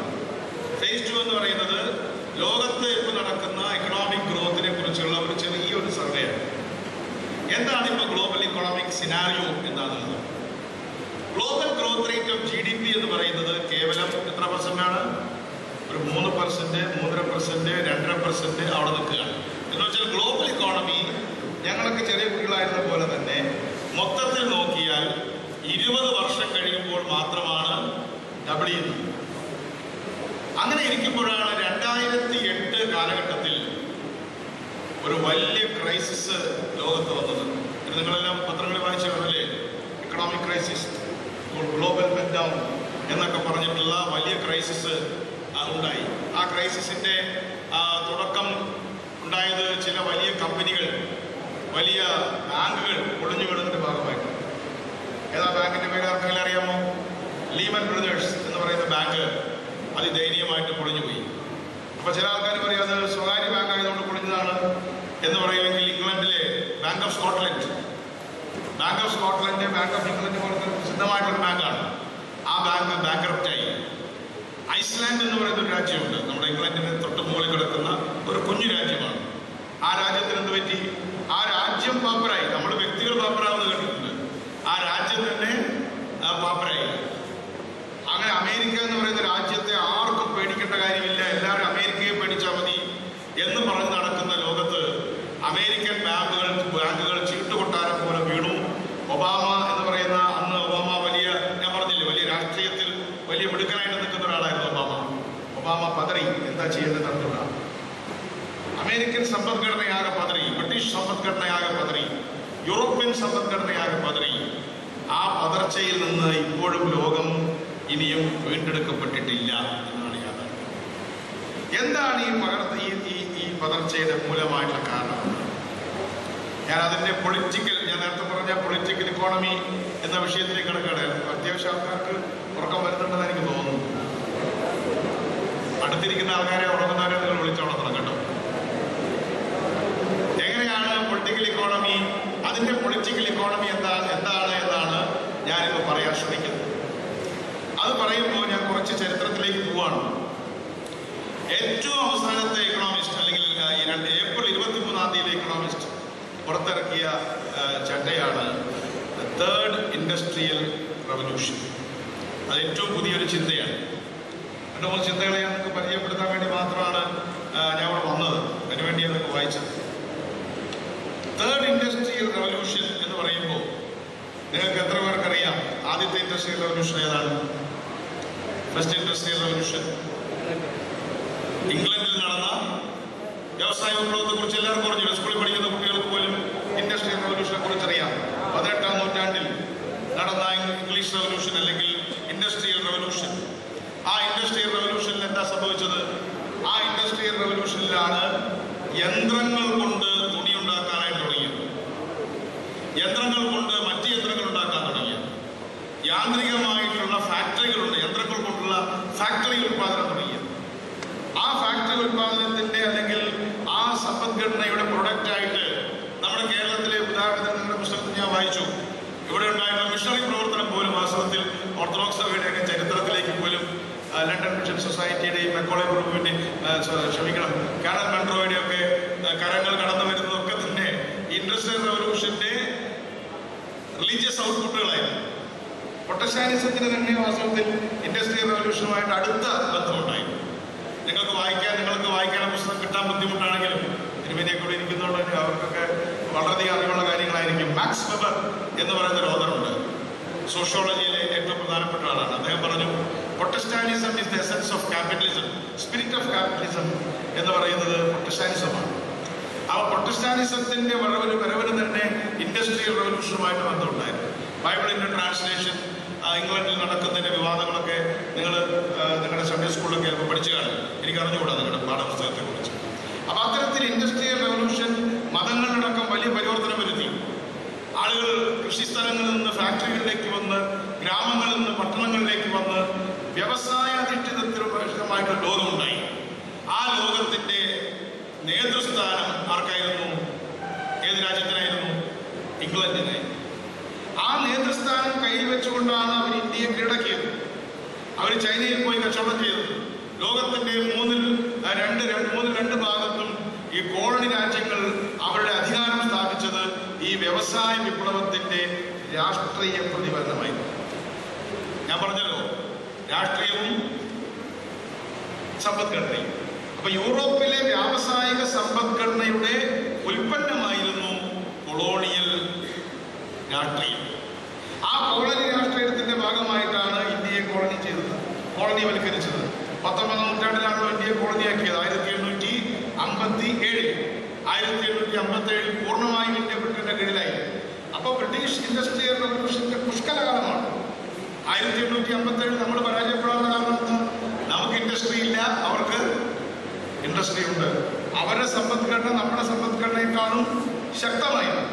അപ്പൊ ശക്തമായ സമ്പദ്ഘടനയുള്ള ആളുകൾ അശക്തമായ സമ്പദ്ഘടനകളെ അധിനിവേശത്തിന് വിധേയമാക്കും എന്നതുകൊണ്ട് ബ്രിട്ടീഷ് സമ്പദ്ഘടനയ്ക്ക് അല്ലെങ്കിൽ ബ്രിട്ടീഷുകാർക്ക് ഇന്ത്യയെ കീഴടക്കാൻ കഴിഞ്ഞത് വ്യാവസായിക വിപ്ലവം എന്ന് പറയുന്ന അതിശക്തമായ സാമ്പത്തിക ശക്തി ഉപയോഗിച്ചുകൊണ്ട്. രണ്ടാമത്തെ ഇൻഡസ്ട്രിയൽ റവല്യൂഷൻ എന്ന് പറയുന്നത് അമേരിക്കൻ റവല്യൂഷനാണ്. അമേരിക്കയിൽ ഒരു 100 വർഷം മുമ്പ് അമേരിക്ക വളർന്നു വരാൻ തുടങ്ങി. അമേരിക്ക ഇംഗ്ലണ്ടിന്റെ കീഴിലായിരുന്നു ഒരു കാലഘട്ടത്തിൽ. 225-30 കൊല്ലം മുമ്പ് അമേരിക്ക ഇംഗ്ലണ്ടിന്റെ കോളനിയായിരുന്നു. അമേരിക്ക അതിനെതിരായിട്ട് യുദ്ധം ചെയ്തിട്ടാണ് അവർ സ്വതന്ത്ര രാഷ്ട്രമായത്. പക്ഷെ അവർ കൃഷിയും അത്യാവശ്യ കാര്യങ്ങളൊക്കെ ആയിട്ട് മുന്നോട്ട് പോകുന്ന രാജ്യമായിരുന്നു. എണ്ണ കണ്ടുപിടിക്കാൻ അമേരിക്കയ്ക്ക് കഴിഞ്ഞു. പക്ഷേ അമേരിക്ക മുന്നോട്ട് വരുന്നത് 1910 മുതലാണ്. 1910 മുതൽ വുഡ്രോഫ് വിൽസൺ എന്ന് പറയുന്ന ഒരു അമേരിക്കൻ പ്രസിഡന്റ്, ആ അമേരിക്കൻ പ്രസിഡന്റാണ് ലോകത്തെ ഒരു വലിയ രാഷ്ട്രീയ ശക്തിയായിട്ട് അമേരിക്കയെ മുന്നോട്ട് വയ്ക്കുന്നത്. എന്താ കാരണം? അതിനകം അമേരിക്കയുടേതായ വ്യാവസായിക വിപ്ലവം ഉണ്ടായി. ആ വ്യാവസായിക വിപ്ലവത്തിന്റെ പിതാവാണ് ഫോർഡ്. ഫോർഡിനെ കുറിച്ച് കേട്ടിട്ടില്ലേ? ഫോർഡിനെ കുറിച്ച് കേട്ടിട്ടില്ലേ? ആ ഫോർഡിന്റെ കാലഘട്ടത്തിൽ അവിടെ ഇൻഡസ്ട്രിയുടെ വലിയ ആദിരൂപങ്ങളിലൊക്കെ ഉണ്ടായിരുന്നെങ്കിലും അസംബ്ലി പ്രൊഡക്ഷനിലൂടെ മാസ് പ്രൊഡക്ഷൻ കാറുകൾ ഉണ്ടാക്കാറുണ്ട്. ആദ്യം ഉണ്ടാക്കിയ കാറിന്റെ പേരാണ് ടി മോഡൽ എന്ന് പറഞ്ഞൊരു കാർ. ടി മോഡൽ എന്ന് പറഞ്ഞാൽ ചെറിയൊരു മോട്ടോർ കാറാണ്. ആ കാറിന് ചെറിയൊരു പൈസ കൊടുത്താൽ മതി. അന്നത്തെ റേറ്റിൽ ഒരു $50 $100 കൊടുത്താൽ മതി. പക്ഷേ ആ ടി മോഡൽ കാറിനെ കുറിച്ച് ഫോർഡ് പറഞ്ഞു, തൽക്കാലം നിങ്ങൾക്ക് ഏത് കളർ വേണമെങ്കിൽ ഞാൻ തരാം, ഏത് കളർ ഫോർഡ് കാർ വേണമെങ്കിൽ ഞാൻ തരാം. പക്ഷേ തൽക്കാലം നിങ്ങൾ ബ്ലാക്ക് മാത്രമേ ചോദിക്കാൻ പാടുള്ളൂ എന്ന് വെച്ചാൽ ബ്ലാക്ക് കാർ മാത്രമേ ഉണ്ടാക്കിയിരുന്നു. അങ്ങനെ അസംബ്ലി ലൈൻ എന്ന് പറയുന്ന വലിയ ഫാക്ടറികളിൽ ഒരാൾ എല്ലാ പണിയും ചെയ്യുന്നതിന് പകരം എല്ലാവരും ഓരോ പണി വീതം ചെയ്യുന്ന ഒരു വലിയ അസംബ്ലി ലൈൻ ഉണ്ടായി. നിങ്ങൾ സിനിമ കാണുന്നതിൽ മിടുക്കന്മാരാണെന്ന് അറിയാൻ വേണ്ടി ഞാൻ ചോദിക്കാം. എത്ര പേര് നിങ്ങൾ ചാർലി ചാപ്ലിന്റെ മോഡേൺ ടൈംസ് കണ്ടിട്ടുണ്ട്? ഓ, നല്ല നമ്പർ. Very good. അപ്പോ മോഡേൺ ടൈംസ് കണ്ടിട്ടുണ്ടെങ്കിൽ കാണാത്തവരത് കാണണം. ഒരു വലിയ പുസ്തകം വായിക്കുന്നതിനേക്കാളും വലിയ അറിവാണ് മോഡേൺ ടൈംസ് നമുക്ക് തരുന്നത്. മോഡേൺ ടൈംസ് ആണ് വാസ്തവത്തിൽ ഇൻഡസ്ട്രിയൽ റവല്യൂഷന്റെ, അമേരിക്കൻ ഇൻഡസ്ട്രിയൽ റവല്യൂഷന്റെ കളിയാക്കിക്കൊണ്ടുള്ള തമാശ ചിത്രമല്ല അത് അമേരിക്കയിലെ ഒരു സാധാരണ തൊഴിലാളിയുടെ വ്യഥയാണ്. അദ്ദേഹം ഇൻഡസ്ട്രിയുടെ ഒരു ഭാഗത്ത് ഒരു സ്പാനറുമായിട്ട് നടക്കുന്ന ഒരു തൊഴിലാളി. അയാളുടെ ജോലി എന്ന് പറയുന്നത് സ്പാനർ കറക്റ്റ് മാത്രമാണ്. ഒരു സ്പാനർ കൊണ്ട് ഒരു നട്ട് മുറുക്ക മാത്രമേ ഉള്ളൂ. അദ്ദേഹത്തിന് പറ്റിയ അബദ്ധം ആ സിനിമ കണ്ടിട്ടുള്ളവർക്ക് അറിയാം. ഞാനതോട് പറയുന്നില്ല പരസ്യമായിട്ട്, തിരുമേനിയൊക്കെ പോകുന്നുണ്ട്. എന്തായാലും ഒരല്പം നടന്ന തമാശയാണ്. അത് പിന്നെ നിങ്ങൾ കുട്ടികൾ പറഞ്ഞു കൊടുത്താൽ. എന്തായാലും അയാളുടെ ജോലി എന്ന് പറയുന്നത് ഒരു നട്ടും ബോൾട്ടും മുറുക്കൽ മാത്രമാണ്. കാലത്തോട്ട് വൈകുന്നേരം വരെ അയാൾ നട്ടും ബോൾട്ടും മുറുക്കുകയാണ്. അത് അയാൾക്ക് റോഡിലിറങ്ങിയപ്പോൾ അയാൾക്ക് സ്ത്രീയുടെ ഉടുപ്പിലൊരു ബട്ടൺസ് കണ്ടപ്പോൾ പെട്ടെന്ന് അയാൾക്ക് തോന്നി അയാളുടെ നട്ടാണ് എന്ന് തോന്നിയപ്പോൾ അയാൾക്ക് എന്താണ് സംഭവിച്ചതെന്ന് ഊഹിക്കാവുന്നേ ഉള്ളൂ. അപ്പൊ അതുകൊണ്ട് ആ തരത്തിൽ മനുഷ്യനെ ഒരു യന്ത്രത്തിന്റെ ഭാഗമാക്കി മാറ്റുന്ന ഒരു ഭാഗമാണ്, ഒരു വ്യവസായ രീതിയാണ് സെക്കൻഡ് ഇൻഡസ്ട്രിയൽ റവല്യൂഷൻ. ഇന്ന് ഞാൻ നിങ്ങളെ പരിചയപ്പെടുത്തുന്നത് അധികം പേരും വായിച്ചു തുടങ്ങിയിട്ടില്ലാത്ത തേർഡ് ഇൻഡസ്ട്രിയൽ റവല്യൂഷനെ കുറിച്ചാണ്. അപ്പോൾ ആ തേർഡ് ഇൻഡസ്ട്രിയൽ റവല്യൂഷനെ കുറിച്ച് പറയുന്നതിന് മുൻപ് ഈ സെക്കൻഡ് ഇൻഡസ്ട്രിയൽ റവല്യൂഷൻ 1970 എത്തിയപ്പോൾ വലിയൊരു പ്രതിസന്ധിയിലേക്ക് അത് വീണു. അവർക്ക് വേണ്ടത്ര ശമ്പളം കൊടുക്കാൻ പറ്റാതായി. അമേരിക്കയിലും ഇംഗ്ലണ്ടിലും ഒക്കെ കൂടുതൽ ശമ്പളം ചോദിച്ച് യൂണിയനുകൾ ശക്തമായി സമരം ചെയ്തപ്പോൾ അമേരിക്കൻ മുതലാളിമാർ വളരെ മിടുക്കന്മാരാണ്. അവരെന്ത് ചെയ്തു? അവരുടെ പണവുമായിട്ട് അവർ ചൈനയിലേക്ക് പോയി. ചൈന എന്ന് പറയുന്നത് ഒരു കാലത്ത് അമേരിക്ക എന്ന് കേട്ടാൽ കാർക്കിച്ചു നിൽക്കുന്ന ഒരു രാജ്യമായിരുന്നു. ചൈന കമ്മ്യൂണിസ്റ്റ് പാർട്ടിയാണ് ഇപ്പോഴും ചൈന ഭരിക്കുന്നത്. പക്ഷെ ലോകത്തെ നടന്നിട്ടുള്ള ഏറ്റവും വലിയ അത്ഭുതം എന്ന് പറയുന്നത് 1975-76 കാലഘട്ടത്തിൽ ചൈനയും അമേരിക്കയും തമ്മിലുണ്ടാക്കിയ ഉടമ്പടിയാണ്. ചൈനയും അമേരിക്കയും തമ്മിൽ ഉടമ്പടി ഉണ്ടാക്കിയതോടുകൂടി ചൈന ലോകത്തിന്റെ മാനുഫാക്ചറിംഗ് വർക്ക്ഷോപ്പായി മാറി. എല്ലാ സാധനങ്ങളും ചൈനയിൽ ഉണ്ടാക്കാം. ചൈന കമ്മ്യൂണിസ്റ്റ് പാർട്ടിയാണ് ഭരിക്കുന്നത്. പക്ഷേ അമേരിക്കയുടെ പണവും ചൈനയിലെ അധ്വാനവും ചേർത്തുകൊണ്ട് ചൈനീസ് ഇക്കോണമി ഇന്ന് ലോകത്തെ ഏറ്റവും വലിയ ഇക്കോണമിയായിട്ട് വളർന്നുകൊണ്ടിരിക്കുകയാണ്. ഇന്ന് ലോകത്തിന്റെ ഉൽപാദനത്തിന്റെ, ഞാൻ കുറച്ച് സങ്കീർണമായ കണക്കുകൾ പറയാണ്, ലോക ഉൽപാദനത്തിന്റെ മാനുഫാക്ചറിംഗ് സെക്ടറിന്റെ 20% ഉൽപ്പാദിപ്പിക്കുന്നത് ചൈനയും അതേപോലെ തന്നെ അമേരിക്കയുമാണ്. എന്ന് പറഞ്ഞാൽ 40% ഉൽപാദനം, ലോകത്താകെ നടക്കുന്ന ഉൽപാദനത്തിന്റെ 40%വും ഈ രണ്ട് രാജ്യങ്ങളാണ് ഉൽപ്പാദിപ്പിക്കുന്നത് എന്ന് പറഞ്ഞാൽ ആ രണ്ട് രാജ്യങ്ങളുടെയും പ്രാധാന്യം എത്രമാത്രമാണ് എന്ന് നിങ്ങൾക്ക് മനസ്സിലാക്കാവുന്നേ ഉള്ളൂ. എന്നാൽ ഇന്ത്യ ഉൽപ്പാദിപ്പിക്കുന്നത് എത്രയാണെന്നറിയാമോ? ഇന്ത്യ ഉൽപ്പാദിപ്പിക്കുന്നത് കേവലം 2% മാത്രമാണ്. ലോക ഉൽപാദനത്തിന്റെ മാനുഫാക്ചറിംഗിന്റെ 2% മാത്രം നമ്മൾ ഉൽപ്പാദിപ്പിക്കുമ്പോൾ ചൈന ഉൽപ്പാദിപ്പിക്കുന്നത് ഏതാണ്ട് 19%. അമേരിക്ക ഉൽപ്പാദിപ്പിക്കുന്നത് 20%. എന്ന് പറഞ്ഞാൽ കൃത്യമായിട്ട് പറഞ്ഞാൽ 39%. 100-ൽ 40%-ഓളം ഉൽപാദനവും നടത്തുന്ന രണ്ട് രാജ്യങ്ങളാണ് ചൈനയും അമേരിക്കയും. പണ്ടോ ഒരു 30 വർഷം മുമ്പോ നമ്മളും ചൈനയും തമ്മിലൊന്നും ഒരു വ്യത്യാസമില്ല. ചൈന 1975-ൽ ചൈനയുടെയും ഇന്ത്യയുടെയും ഉൽപാദനം ഒന്നായിരുന്നു. ലോകത്തെ ആകെ ഇന്ത്യ നടത്തിയിരുന്ന ഉൽപാദനവും ചൈന നടത്തിയിരുന്ന ഉൽപാദനവും തമ്മിൽ യാതൊരു വ്യത്യാസവും ഉണ്ടായിരുന്നില്ല. 1970-ൽ നമ്മളും അവരും ഒരേ പോയിന്റിൽ നിന്നാണ് തുടങ്ങിയത്. എത്രയായിരുന്നു നമ്മുടെ പോയിന്റ്? 0.5% ആയിരുന്നു. ഇന്ത്യയുടെയും ചൈനയുടെയും ഷെയർ 0.5% ആയിരുന്നു. ആ 0.5% നിന്ന് തുടങ്ങിയ ചൈന ഇന്നിപ്പോൾ 19%-ലേക്ക് എത്തി നിൽക്കുമ്പോൾ അമേരിക്ക 26%-ൽ നിന്ന് 20%-ലേക്ക് കുറഞ്ഞിരിക്കുന്നു. അപ്പൊ ലോകത്തെ സമ്പദ്ഘടനയെ കുറിച്ച് പഠിക്കുന്ന ഏതൊരു വിദ്യാർത്ഥിയും ഏറ്റവും പ്രാഥമികമായി മനസ്സിലാക്കേണ്ടത് ചൈനീസ് അമേരിക്കൻ ഡുവറ്റിനെ കുറിച്ച്. ചൈനീസ് അമേരിക്കൻ യുഗ്മകം അല്ലേ മലയാളത്തില് ഡുവറ്റ് എന്ന് പറയില്ലേ, സ്ത്രീയും പുരുഷനും കൂടെ പാടുന്ന പാട്ട് എന്ന് പറഞ്ഞ പോലെ ചൈനയും അമേരിക്കയും കൂടെ നടത്തുന്ന ബിസിനസ്, ആ ബിസിനസ് ഇന്ന് ലോകത്തെ രണ്ട് രാജ്യങ്ങൾ ചേർന്നാണ് 40% നിർമ്മാണവും നടത്തുന്നത്, മാനുഫാക്ചറിങ് നടത്തുന്നത്. നമ്മളോ വെറും 2%.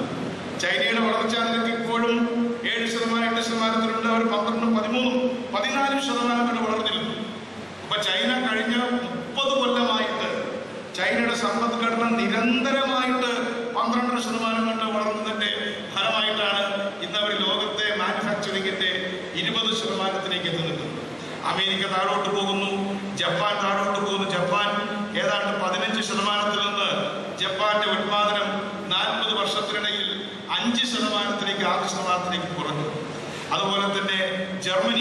ജർമ്മനി പോലും ഇന്ന് ഏതാണ്ട് 7% എത്തി നിൽക്കുകയാണ്. എവിടെയായിരുന്നു അവരും ഒരു 10% അടുത്തായിരുന്നു.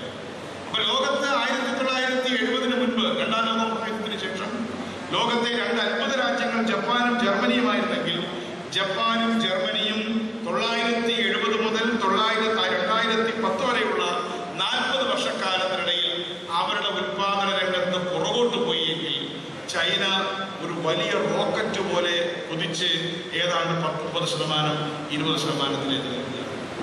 എന്തുകൊണ്ടാണ് ഇത് സാധിച്ചത്? അതാണ് പൊളിറ്റിക്കൽ ഇക്കോണമി. അവിടെയാണ് പൊളിറ്റിക്സ് കടന്നു വരുന്നത്. നിങ്ങളുടെ പൊളിറ്റിക്കൽ പോളിസി കടന്നു വരുന്നത് അവിടെയാണ്. ഇക്കോണമിക്ക് ഒറ്റയ്ക്ക് മുന്നോട്ട് പോകാൻ കഴിയില്ല. ഇക്കോണമി ഒരിക്കലും ഒറ്റയ്ക്ക് നടക്കാൻ കഴിയുന്ന ഒരു കുട്ടിയല്ല. ആരെങ്കിലും എടുത്തുകൊണ്ട് പോകണം. ആ ഇക്കോണമി എടുത്തുകൊണ്ട് പോകുന്നത് പോളിറ്റിക്സ് ആണ്, പൊളിറ്റിക്കൽ പോളിസികളാണ്. ചൈന ഒരിക്കലും അമേരിക്കയെ തൊട്ടില്ലായിരുന്നെങ്കിൽ, അല്ലെങ്കിൽ മൂലധനത്തെ തൊട്ടില്ലായിരുന്നുവെങ്കിൽ ചൈന ഇന്ത്യയെക്കാളും വലിയ പട്ടിണി രാജ്യമായിട്ട് മാറുമായിരുന്നു. പക്ഷെ ചൈനീസ് കമ്മ്യൂണിസ്റ്റ് പാർട്ടി 1975-76 കാലഘട്ടത്തിൽ അവരുടെ ആജന്മ ശത്രുവായിട്ടുള്ള അമേരിക്കയുമായി ബന്ധപ്പെട്ടതിന്റെ ഫലമായി ഞാൻ കണക്കുകളുടെ അടിസ്ഥാനത്തിൽ പറയാണ്, അവരിന്ന് അമേരിക്കയോളം എത്തിയിരിക്കുന്നു ഉത്പാദനത്തിന്റെ കാര്യത്തിൽ. അവരുടെ GDP എത്തിയിട്ടില്ല കേട്ടോ, GDP ഒന്നും അവരുടെ എത്തിയിട്ടില്ല. അളോഹരി GDP ഒക്കെ ചൈന ഇപ്പോഴും വളരെ പുറകിലാണ്. കാരണം ചൈനയിൽ 130 കോടി ജനങ്ങളുണ്ട്, അമേരിക്കയിലാകെ 25 കോടി ജനങ്ങളെ ഉള്ളൂ, അല്ലെങ്കിൽ 30 കോടി താഴെ ജനങ്ങളെ ഉള്ളൂ. അതുകൊണ്ട് അമേരിക്കയുടെ ആളോഹരി GDP ഇപ്പോഴും ചൈനയെക്കാളും വളരെ മുന്നിലാണെങ്കിലും ചൈനയും അമേരിക്കയും തമ്മിൽ ലോകത്തെ ഉത്പാദനത്തിന്റെ കാര്യത്തിൽ ചൈനയും അമേരിക്കയും ഏതാണ്ട് ഒരുമിച്ച് നിൽക്കുകയാണ്. ഇതിന്റെ കാരണം എന്താണെന്ന് ചോദിച്ചാൽ, യൂറോപ്യൻ രാജ്യങ്ങളിൽ അവിടെ വളർന്നു വരുന്ന കുട്ടികളെ സംബന്ധിച്ചിടത്തോളം അവർക്ക് അവരുടെ ഫാക്ടറികളിൽ പണി കൊടുക്കണമെങ്കിൽ അവർക്ക് കൂടുതൽ കൂലി കൊടുക്കേണ്ടതായിട്ട്. അപ്പൊ അധ്വാനം എന്താണ് ചെയ്യുന്നത്? അധ്വാനം എപ്പോഴും ഉയർന്ന കൂലിയുള്ളിടത്തേക്ക് പോകും. അതിനെക്കുറിച്ചുള്ള എക്കണോമിക്സിന്റെ ഫണ്ടമെന്റൽ ആണത്. Labour goes in the direction of higher wages, capital goes in the direction of lower wages. മൂലധനം എപ്പോഴും കുറഞ്ഞ കൂലി അന്വേഷിക്കും, അധ്വാനം എപ്പോഴും ഉയർന്ന കൂലി അന്വേഷിക്കും. അതുകൊണ്ടാണ് നമ്മൾ ഗൾഫിൽ പോകുന്നത്. അതുകൊണ്ടാണ് ഒറീസക്കാർ വന്തളത്ത് വരുന്നത്, അല്ലേ? ഒറീസക്കാർ വന്തളത്തും നമ്മൾ ഗൾഫിൽ പോയിരിക്കുന്നതിന് കാരണം എന്താ? നമുക്ക് അവിടെ ഉയർന്ന കൂലി കിട്ടുന്നു, അവർക്ക് ഒറീസക്കാർക്ക് ഇവിടെ ഉയർന്ന കൂലി കിട്ടുന്നു. അപ്പൊ ഇതിന്റെ ഫലമായിട്ട് കഴിഞ്ഞ 10-40 കൊല്ലത്തിനിടയിൽ ലോകത്തിന്റെ നിർമ്മാണ രംഗം ഏഷ്യയിലേക്ക് വന്നിരിക്കുകയും സെക്കൻഡ് ഇൻഡസ്ട്രിയൽ റവല്യൂഷനും തേർഡ് ഇൻഡസ്ട്രിയൽ റവല്യൂഷനും ഇടയിലുള്ള ഒരു പ്രതിഭാസം എന്ന് പറയുന്നത്, ലോകത്തെ ഉൽപ്പന്നങ്ങൾ ഉണ്ടാക്കുവാനുള്ള ബുദ്ധിമുട്ട് യൂറോപ്പ് മനസ്സിലാക്കിയപ്പോൾ അവർ ഏഷ്യയിലേക്ക് കടന്നു വന്നു. ഏഷ്യ എന്ത് ചെയ്തു? പ്രത്യേകിച്ചും ചൈന എന്ത് ചെയ്തു? സമർത്ഥമായി രാഷ്ട്രീയ സാമർഥ്യം ഉപയോഗിച്ചുകൊണ്ട് ഈ മൂലധനത്തെയും അധ്വാനത്തെയും യോജിപ്പിച്ച് ലോകത്തെ ഏറ്റവും വലിയ രാജ്യമായിട്ട് മാറി. ഇത് ഏഷ്യൻ രാജ്യങ്ങളുടെ വികസനത്തിന്റെ കാലഘട്ടമാണ്, നിങ്ങളുടെ വികസനത്തിന്റെ കാലഘട്ടം. ഏഷ്യയിലെ ചെറുപ്പക്കാരെ ഇന്ന് യൂറോപ്പിനും അമേരിക്കയ്ക്കും പേടിയാണ്. നിങ്ങൾ തോമസ് ഫ്രീഡ്മാന്റെ പുസ്തകം വായിച്ചിട്ടുണ്ടോ? World is flat. നിങ്ങൾ ആ പുസ്തകം ഞാൻ പരിചയപ്പെടുത്താൻ ആഗ്രഹിക്കുകയാണ്. വേൾഡ് ഈസ് ഫ്ലാറ്റ് എന്ന പുസ്തകം നിങ്ങൾ വായിക്കണം. ബാംഗ്ലൂരിനെ കുറിച്ച് എഴുതി. വേൾഡ് ഈസ് ഫ്ലാറ്റ് എന്ന് പറഞ്ഞാൽ ലോകം പരന്നാണിരിക്കുന്നത്. എന്താ അദ്ദേഹം പറയുന്നത്? തോമസ് ഫ്രീഡ്മാൻ എന്ന് പറയുന്ന പ്രസിദ്ധനായ ജേർണലിസ്റ്റാണ്. അദ്ദേഹം പറയുകയുണ്ടായി, ഇന്ന് ലോകം പഴയതുപോലെ അമേരിക്ക വളരെ മുമ്പിലും മറ്റു രാജ്യങ്ങളൊക്കെ വളരെ താഴെയുമാണ് എന്ന് കരുതുന്നതിൽ അർത്ഥമില്ല. അമേരിക്കൻ പ്രസിഡന്റിനും അമേരിക്കയിലെ രാഷ്ട്രീയ നേതാക്കന്മാർക്കും ഇന്ത്യയെ പേടിയാണ്. ഇന്ത്യയിലെ മൻമോഹൻ സിംഗിനെ എല്ലാവരും പേടിക്കുന്നത്, അല്ലെങ്കിൽ സോണിയാഗാന്ധിയെ എല്ലാവരും പേടിക്കുന്നത്, അവരുടെ നയങ്ങളെ പേടിക്കുന്നുണ്ട്. അവർ പേടിക്കുന്നത് എൻ്റെ മുമ്പിലിരിക്കുന്ന നിങ്ങളെ പോലെയുള്ള കുട്ടികളെയാണ്. അവർ പേടിക്കുന്നത് നിങ്ങളെപ്പോലെ മിടുക്കന്മാരായ എഞ്ചിനീയർമാരെയാണ്, നിങ്ങളെപ്പോലെയുള്ള വിദ്യാർത്ഥികളെയാണ്. എന്താ കാരണം?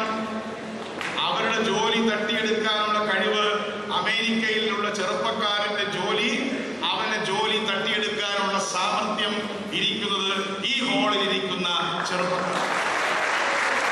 അതാണ് പൊളിറ്റിക്കൽ ഇക്കോണമി. അതുകൊണ്ടാണ് ഗവൺമെന്റിന്റെ ഈ നയങ്ങളെ ഞാൻ പിന്താങ്ങുന്നത്. അതുകൊണ്ടാണ് കേന്ദ്ര ഗവൺമെന്റിന്റെ തുറന്ന വാതിൽ സമീപനത്തെ ഞാൻ പിന്താങ്ങുന്നത്. കാരണം തോമസ് ഫ്രീഡ്മാൻ പറയുകയുണ്ടായി, അവിടുത്തെ കമ്പനികളിൽ ഇപ്പൊ പറയുന്നത്, ഒരു അമേരിക്കക്കാരൻ മറ്റൊരു അമേരിക്കക്കാരോട് പറയുന്നത് മൈ ജോബ് ഇസ് ബാംഗ്ലൂർ എന്നാണ്. എന്ന് വെച്ചാൽ എന്റെ ജോലി ബാംഗ്ലൂർക്ക് പോയി. ബാംഗ്ലൂർ എന്ന് പറയുന്ന ഒരു പേടി സ്വപ്നമാണ് IT സെക്ടറിൽ. പക്ഷേ ഇതൊക്കെ ടിപ്പ് ഓഫ് ദ ഐസ്ബർഗ്. നമ്മൾ ചെറിയൊരു കാര്യം മാത്രമല്ല, ചൈനയും ഇന്ത്യയും തമ്മിൽ തട്ടിച്ചു നോക്കുമ്പോൾ ഇന്ത്യയുടെ 10 ഇരട്ടിയാണ് ചൈന ഉൽപ്പന്ന രംഗത്തെങ്കിൽ ഈ വെറും ചൈനയുടെ 10-1 നമുക്ക് പോലും ഇന്ന് പന്തളത്തും അടൂരും കുന്നംകുളത്തും അല്ലെങ്കിൽ കാസർഗോഡും കോഴിക്കോടും ഒക്കെ ഇന്ന് നമുക്കതിന്റെ ഗുണഫലം അനുഭവിക്കുന്നുണ്ടെങ്കിൽ ലോകത്ത് ഇന്നത്തെ ഇൻഡസ്ട്രിയൽ സിറ്റുവേഷൻ്റെ അകത്ത് ഇന്നത്തെ വ്യാവസായിക സാഹചര്യത്തിൽ കൂടുതൽ അധ്വാനം നമുക്ക് ഉണ്ടാക്കാൻ കഴിഞ്ഞാൽ, ഫലപ്രദമായ അധ്വാനം ഉണ്ടാക്കാൻ കഴിഞ്ഞാൽ നമുക്ക് വളരെ ശക്തമായി കൊണ്ടുപോകാൻ കഴിയും. അതുകൊണ്ടാണ് ഞങ്ങൾ സ്വാശ്രയ കോളേജിനെ നോക്കുന്നത്. സ്വാശ്രയ കോളേജ് നല്ലതാണെന്ന് ഞങ്ങൾക്ക് അഭിപ്രായമില്ല. പക്ഷെ സ്വാശ്രയ കോളേജ് എന്ന് പറയുന്ന വിദ്യാഭ്യാസ നയം ഒക്കെയാണ് ഇനി കൊണ്ടുവരുന്നത്. ഞാനൊന്ന് പ്ലാനിംഗ് ബോർഡിലുണ്ട്. ഞാൻ സ്വകാര്യ സ്ഥാപനങ്ങളെ വലിയ സ്നേഹിക്കുന്ന ഒരാളൊന്നുമല്ല. പക്ഷെ ഇന്ന് പന്തളത്ത് എഞ്ചിനീയറിംഗ് കോളേജ് ഉണ്ടല്ലേ? ഇന്ന് എല്ലാ മുക്കിലും മൂലം എഞ്ചിനീയറിംഗ് കോളേജ് ഉണ്ട്. എന്താണ് എഞ്ചിനീയറിംഗ് കോളേജ്? കുട്ടികളെ എംപ്ലോയബിൾ ആക്കുന്ന ഒരു സ്ഥാപനമാണ്. കുട്ടികൾക്ക് അൺഎംപ്ലോയ്മെന്റ് അല്ല ഇപ്പോൾ ഉള്ളത്, നിങ്ങൾക്കുള്ളത് അൺഎംപ്ലോയബിലിറ്റിയാണ്. ഇപ്പൊ കുട്ടികളെ എംപ്ലോയബിൾ ആക്കാമെങ്കിൽ, തൊഴിലെടുക്കാൻ കഴിയുന്നവരാക്കാമെങ്കിൽ ലോകത്തോ ഇന്ത്യയിലോ നിങ്ങളെ പോലുള്ള ചെറുപ്പക്കാർക്ക് ഇന്ന് തൊഴിലുള്ള ബുദ്ധിമുട്ടില്ല. അതിന്റെ ഭാഗമായിട്ട് ഇന്ന് ലോകത്തെ ഞാൻ പറഞ്ഞ് അവസാനിപ്പിക്കുകയാണ്. ലോകത്തെ 2ാം ഇൻഡസ്ട്രിയൽ റവല്യൂഷന്റെ അവസാന ഘട്ടമായ 970 ശേഷമുള്ള അല്ലെങ്കിൽ 990 ശേഷമുള്ള ഈ പ്രത്യേക സാഹചര്യത്തിൽ ഈ ഏഷ്യൻ രാജ്യങ്ങൾ അവിടുത്തെ ചെറുപ്പക്കാരുടെ ശക്തി കൊണ്ട് ഇന്ന് അതിശക്തമായി മുന്നോട്ട് പോയിക്കൊണ്ടിരിക്കുക. പക്ഷേ അതിൽ അപകടം പതിയിരിക്കുന്നുണ്ട് എന്ന ഒരു സൂചനയാണ് 3rd ഇൻഡസ്ട്രിയൽ റവല്യൂഷനെ കുറിച്ച്. 3rd ഇൻഡസ്ട്രിയൽ റവല്യൂഷൻ ഏറ്റവും പുതിയൊരു കാര്യമാണ്. 3rd ഇൻഡസ്ട്രിയൽ റവല്യൂഷനിൽ എക്കണോമിസ്റ്റ് വാദിക്കുന്നത് മറ്റൊന്നുമല്ല. ഇന്ന് യൂറോപ്യന്മാർ വേറൊരു കാര്യം ആലോചിച്ചുകൊണ്ടിരിക്കുകയാണ്. എന്തിനാണ് നമ്മൾ റഷ്യയിലേക്ക് പോകുന്നത്? നമുക്ക് എന്തുകൊണ്ട് നമ്മുടേതായ രീതിയിൽ ഡിജിറ്റലൈസ്ഡ് ഇൻഡസ്ട്രി ഉണ്ടാക്കാൻ കഴിയുമോ? ഡിജിറ്റലൈസ്ഡ് ഇൻഡസ്ട്രി എന്ന ഒരു പുതിയ സങ്കല്പമാണ് എക്കണോമിസ്റ്റ് കൊണ്ടുവരുന്നത്. എന്താ ഡിജിറ്റലൈസ്ഡ് ഇൻഡസ്ട്രി എന്ന് പറയുന്നത്? നിങ്ങൾക്ക് പെട്ടെന്ന് മനസ്സിലാകണമെങ്കിൽ എനിക്ക് മനസ്സിലാകത്രേ ഉള്ളൂ. ഒരു പ്രോഡക്റ്റ് ഉണ്ടാക്കുന്നത് ഒരു മെഷീൻ ഉണ്ടാക്കണം, അല്ലെങ്കിൽ ഒരു വലിയൊരു നട്ട്, വലിയൊരു ഹാമർ ഉണ്ടാക്കണം, അല്ലെങ്കിൽ ചുറ്റികയുടെ ഒരു തല ഉണ്ടാക്കണം. ആ തല ഉണ്ടാക്കണമെങ്കിൽ ആ ചുറ്റികയുടെ തലയെ പ്രിന്റ് ചെയ്തെടുക്കാം എന്നാണ് പറയുന്നത്. പ്രിന്റ് ചെയ്ത അച്ചടിയല്ല, ലെയർ ബൈ ലെയർ ആയിട്ട് കമ്പ്യൂട്ടറിനകത്ത് നമുക്ക് ചെയ്തെടുക്കാം. അതിന് വലിയ ഫാക്ടറി ഒന്നും ആവശ്യമില്ല.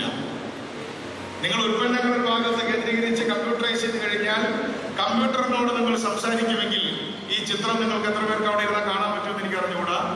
ഒരു കമ്പ്യൂട്ടറിന്റെ മുമ്പിൽ ഇരുന്നാൽ ഇൻഡസ്ട്രിയൽ പ്രോഡക്റ്റുകൾ മാനുവൽ ലേബർ ഇല്ലാതെ എങ്ങനെ ഇൻഡസ്ട്രി നടത്താം എന്നാണ് ഏറ്റവും ആധുനികമായി എന്ന് യൂറോപ്പിൽ അതിനെയാണ് ഡിജിറ്റലൈസ്ഡ് ഇൻഡസ്ട്രി എന്ന് വിളിക്കുന്നത്. അപ്പോൾ ഡിജിറ്റലൈസ്ഡ് ഇൻഡസ്ട്രി എന്ന് പറയുന്ന ഒരു ആപത്ത് നമുക്ക് വരാനിരിക്കുന്നത്. ഇപ്പൊ നമ്മുടെ നല്ല കാലമാണ്. പക്ഷെ ഡിജിറ്റലൈസ്ഡ് ഇൻഡസ്ട്രിയുടെ 3rd ഇൻഡസ്ട്രിയൽ റവല്യൂഷന്റെ ഘട്ടത്തിൽ പോലും നമ്മുടെ കമ്പ്യൂട്ടർ നോളജ് കൊണ്ടും നമ്മുടെ ഡിജിറ്റൽ നോളജ് കൊണ്ടും ഒരുപക്ഷെ ചൈനയേക്കാൾ മുന്നോട്ട് പോകാൻ കഴിയുന്ന ഒരു രാജ്യമായി മാറാൻ ഇന്ത്യക്ക് ഒരു സാധ്യതയുണ്ട്. പ്രത്യേകിച്ച് കേരളത്തെ പോലെ വിദ്യാഭ്യാസമുള്ള തലമുറയ്ക്കൊരു സാധ്യതയുണ്ട്.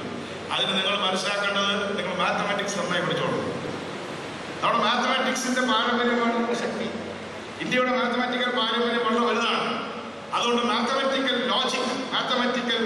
ലോജിക് പഠിച്ചു കഴിഞ്ഞാൽ ആ ലോജിക്കിന്റെ അടിസ്ഥാനത്തിലാണ് എല്ലാ കമ്പ്യൂട്ടറുകളും വർക്ക് ചെയ്യുന്നത് അല്ലേ? ആൾജിബ്രയുടെ അടിസ്ഥാനത്തിലാണ് വർക്ക് ചെയ്യുന്നത് അല്ലേ? ബൂലിയൻ ആൾജിബ്രയുടെ അടിസ്ഥാനത്തിലാണ് വർക്ക് ചെയ്യുന്നത്. ആ ആൾജിബ്രിക് തിയറംസിന്റെ നിങ്ങളൊക്കെ പഠിപ്പിക്കുന്നതാണല്ലോ. ആ ആൾജിബ്രയുടെ അടിസ്ഥാനത്തിൽ, കണക്കിന്റെ അടിസ്ഥാനത്തിലാണ് ഇൻഡസ്ട്രി നിലനിൽക്കുന്നത്. പണ്ട് ഇൻഡസ്ട്രി നിലനിന്നിരുന്നത് കായികധ്വാനത്തിന്റെ പേരിലായിരുന്നു. കണക്കിന് അവിടെ വലിയ സാധ്യത ഉണ്ടായിരുന്നില്ല, ചെറിയ മെഷർമെന്റ് മാത്രമേ ഉണ്ടായിരുന്നു. ഇന്ന് ഡിജിറ്റലൈസ്ഡ് ഇൻഡസ്ട്രിയുടെ കാലത്തേക്ക് വരുമ്പോൾ നിങ്ങളുടെ ഉൽപ്പന്നങ്ങൾ നിങ്ങൾ കമ്പ്യൂട്ടറിനെ കൊണ്ടുണ്ടാക്കിക്കുകയാണ്. അവിടെ മനുഷ്യനെ ആവശ്യമില്ല. കൊച്ചു റോബോട്ടുകളെ വെച്ച് ഉൽപ്പാദിപ്പിക്കുകയാണ്. അത് മുഴുവൻ ഡിജിറ്റലൈസ്ഡ് ആണ്. അപ്പൊ ഡിജിറ്റലൈസ്ഡ് ഇൻഡസ്ട്രി എന്ന് പറയുന്ന 3rd ഇൻഡസ്ട്രിയൽ റവല്യൂഷൻ വരാൻ പോകുന്നു. നിങ്ങൾ economics.com പോയി വായിക്കണം. അങ്ങനെ വരുമ്പോൾ അത് നമ്മുടെ മുമ്പിലുള്ള ഒരു ത്രെറ്റാണ്, ഒരു ചലഞ്ചാണ്. ആ ചലഞ്ചിനെ കൂടി ഒരുപക്ഷെ ഇന്ത്യക്ക് മറികടക്കാൻ കഴിയും എന്ന് വിശ്വസിക്കുന്ന ഒരു പൊതുപ്രവർത്തകനാണ് ഞാൻ. അതുകൊണ്ട് നമ്മളെ സംബന്ധിച്ചിടത്തോളം ഭയപ്പെട്ട കാര്യമില്ല. നമുക്ക് ഇന്ന് ലോകത്ത് യൂറോപ്യൻ രാജ്യങ്ങൾക്ക് പണ്ടത്തതുപോലെ നമ്മളെ അടക്കി ഭരിക്കാൻ സാധിക്കില്ല. 947 വരെ അവർ ലോകത്തെ നേരിട്ട് ഭരിച്ചു. അവരുടെ പ്രതിസന്ധികൾ, 1ാം ലോക മഹായുദ്ധത്തിലും 2ാം ലോക മഹായുദ്ധത്തിലും ഉണ്ടായ പ്രതിസന്ധികളൊക്കെ യുദ്ധം കൊണ്ട് അവർ പരിഹരിച്ചു. ആരാ യുദ്ധത്തിന് പൈസ കൊടുത്തത്? യുദ്ധത്തിന് പൈസ കൊടുത്തത് നമ്മളാണ്, നമ്മുടെ അച്ഛനപ്പൂപ്പന്മാരാണ്.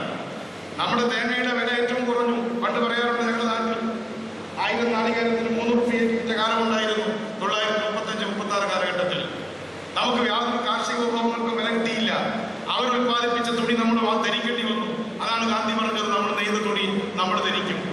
ഗാന്ധിയുടെ നേതൃത്വത്തിൽ, മാവോയുടെ നേതൃത്വത്തിൽ ചൈനയിലും ഇന്ത്യയിലും നടന്ന 2 വിപ്ലവങ്ങൾ, ആ രാഷ്ട്രീയ മുന്നേറ്റങ്ങൾ ഇന്ന് വാസ്തവത്തിൽ രണ്ടാം ഇൻഡസ്ട്രിയൽ റവല്യൂഷനെ ഒരു പരിധിവരെ പിടിച്ചുകെട്ടുന്നതിൽ വിജയിച്ചിട്ടുണ്ട്. ആ വിജയത്തിന്റെ ഗുണഫലം ഇന്ന് കേരളം അടക്കമുള്ള രാജ്യങ്ങൾ അനുഭവിക്കുന്നുണ്ട്. പക്ഷേ ഒരുപാട് പ്രശ്നങ്ങൾ ബാക്കിയുണ്ട്. നിങ്ങളിവിടെ പറഞ്ഞതുപോലെ ഞാൻ നിങ്ങളെ വളരെ അഭിനന്ദിക്കുകയാണ്. ദളിത് ക്വസ്റ്റ്യൻ ഇന്ന് ഇന്ത്യയെ പിടിച്ചു കൊടുക്കുന്ന ഏറ്റവും പ്രധാനപ്പെട്ട പ്രശ്നമാണ്. ഞാൻ ഈ നിങ്ങളുടെ ജില്ലയിൽ ചെങ്കറ സമരത്തിൽ നേരിട്ട് പങ്കെടുത്ത ഒരാളാണ്. ബിഷപ്പ്മാർ പങ്കെടുത്തു. പക്ഷെ നിങ്ങളുടെ സഭയിൽ നിന്നല്ല, മറ്റു സഭയിൽ നിന്നും ബിഷപ്പ്മാർ പങ്കെടുത്തു. ഒരുപാട് ആളുകൾ പങ്കെടുത്തു. പക്ഷെ എനിക്ക് വന്നപ്പോൾ സന്തോഷം തോന്നി. ഇന്ത്യയിലെ 24% ആളുകൾ ദളിതുകളും ആദിവാസികളുമാണ്. 24%. 24% ആളുകൾ എന്ന് പറഞ്ഞാൽ ഏതാണ്ട് അമേരിക്കയുടെ ജനസംഖ്യയാണ്. 30 കോടി ജനങ്ങളാണ്. 30 കോടി ജനങ്ങൾക്ക് എഴുത്തും വായനയും അറിയുന്നവരിൽ ഏറ്റവും പുറകിലാണ്. അവർക്ക് ആരോഗ്യമില്ല. കേരളത്തിൽ പോലും ആദിവാസികളിൽ 56% ആളുകൾക്ക് വേണ്ടത്ര രക്തമില്ല, എനിമിക്കാണ്. അവർക്ക് വീടില്ല, നിരക്ഷരരാണ്. അപ്പൊ ഇന്ത്യയിലെ സാമ്പത്തിക വളർച്ചയുടെ ഈ ഘട്ടത്തിലും അതിക്രൂരമായ അസമത്വങ്ങൾ നിലനിൽക്കുന്നു. ആ അസമത്വങ്ങൾക്കും എക്കണോമിക്സിൽ ഒരു ഭാഷയുണ്ട്.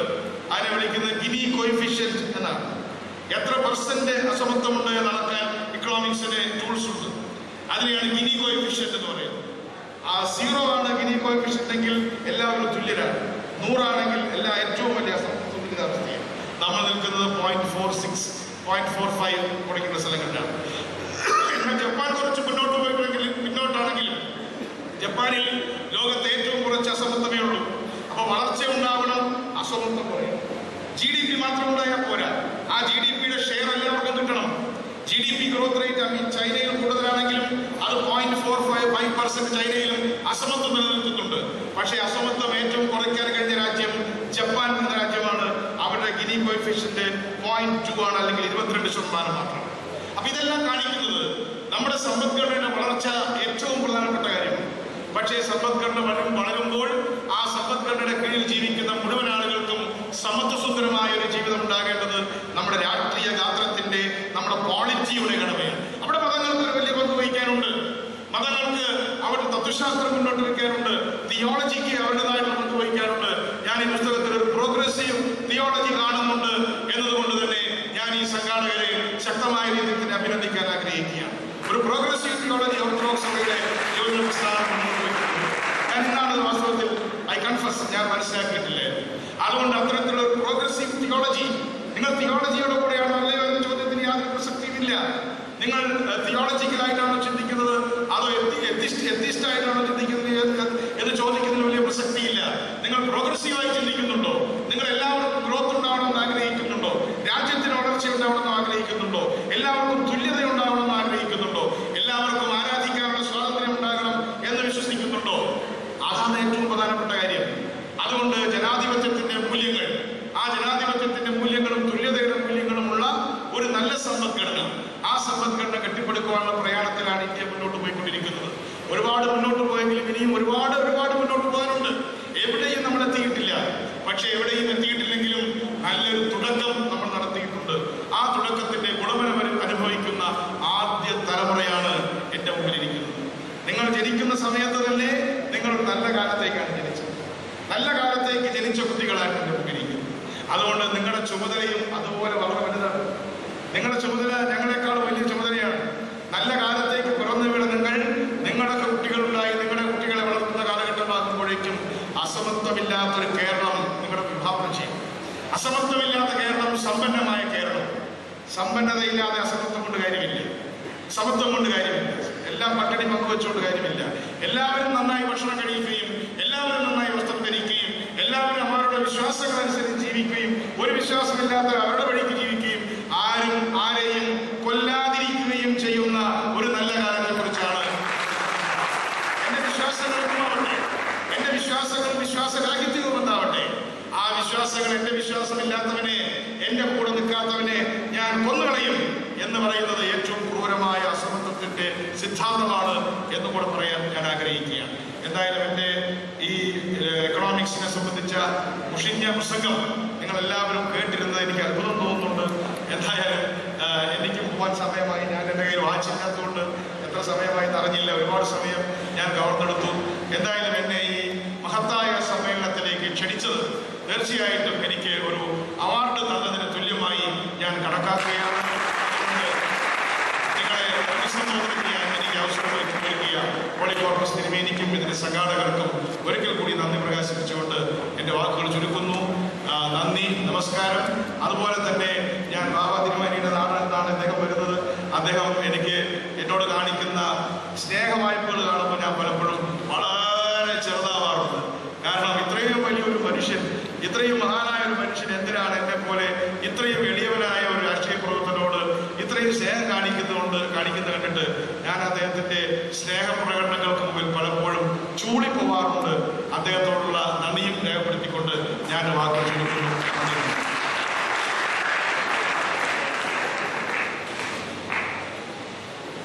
Thank you CP John sir. സങ്കീർണമായ സാമ്പത്തിക സാങ്കേതിക സംജ്ഞകളെ ഒരു പ്രാസംഗികന്റെ പാഠവത്തേക്കാൾ ഉപരി അധ്യാപകന്റെ നയചാതുരിയോടെ നമുക്ക് സംവേദനം ചെയ്തു തന്നിരിക്കുകയാണ് CP ജോൺ സാർ.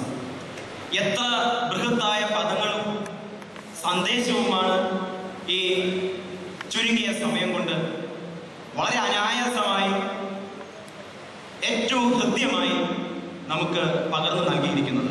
ഒരിക്കൽ കൂടി നന്ദി പറയുന്നു. തീർച്ചയായും നമ്മുടെ യുവാക്കൾ ഇപ്പോൾ ശ്രീ CP ജോൺ സാറിനോട് അവരുടെ സംശയങ്ങൾ ചോദിക്കുവാനുള്ള തയ്യാറെടുപ്പിലാണ് എന്ന് ഉറപ്പാണ്. സംശയങ്ങൾ ചോദിക്കാനുള്ള അവസരമാണ്. സാറിന് തിരക്കുണ്ട്. ഏറ്റവും കാര്യമാത്രം പ്രസക്തമായ വസ്തുനിഷ്ഠമായ 3 സംശയം ചോദ്യങ്ങളാകാം.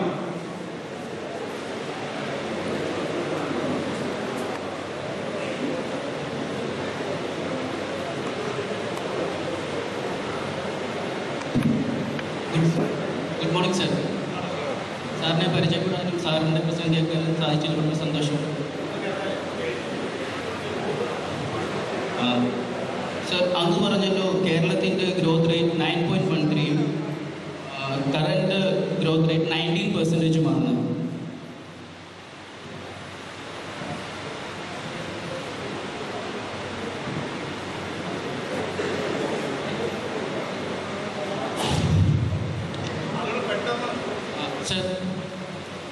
പെട്ടെന്ന് എഴുതി തന്നാൽ പെട്ടെന്ന് ഞാൻ പറയാം.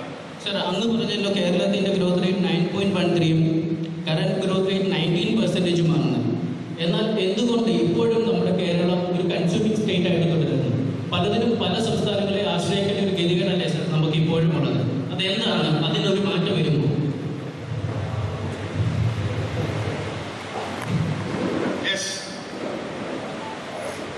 Next question.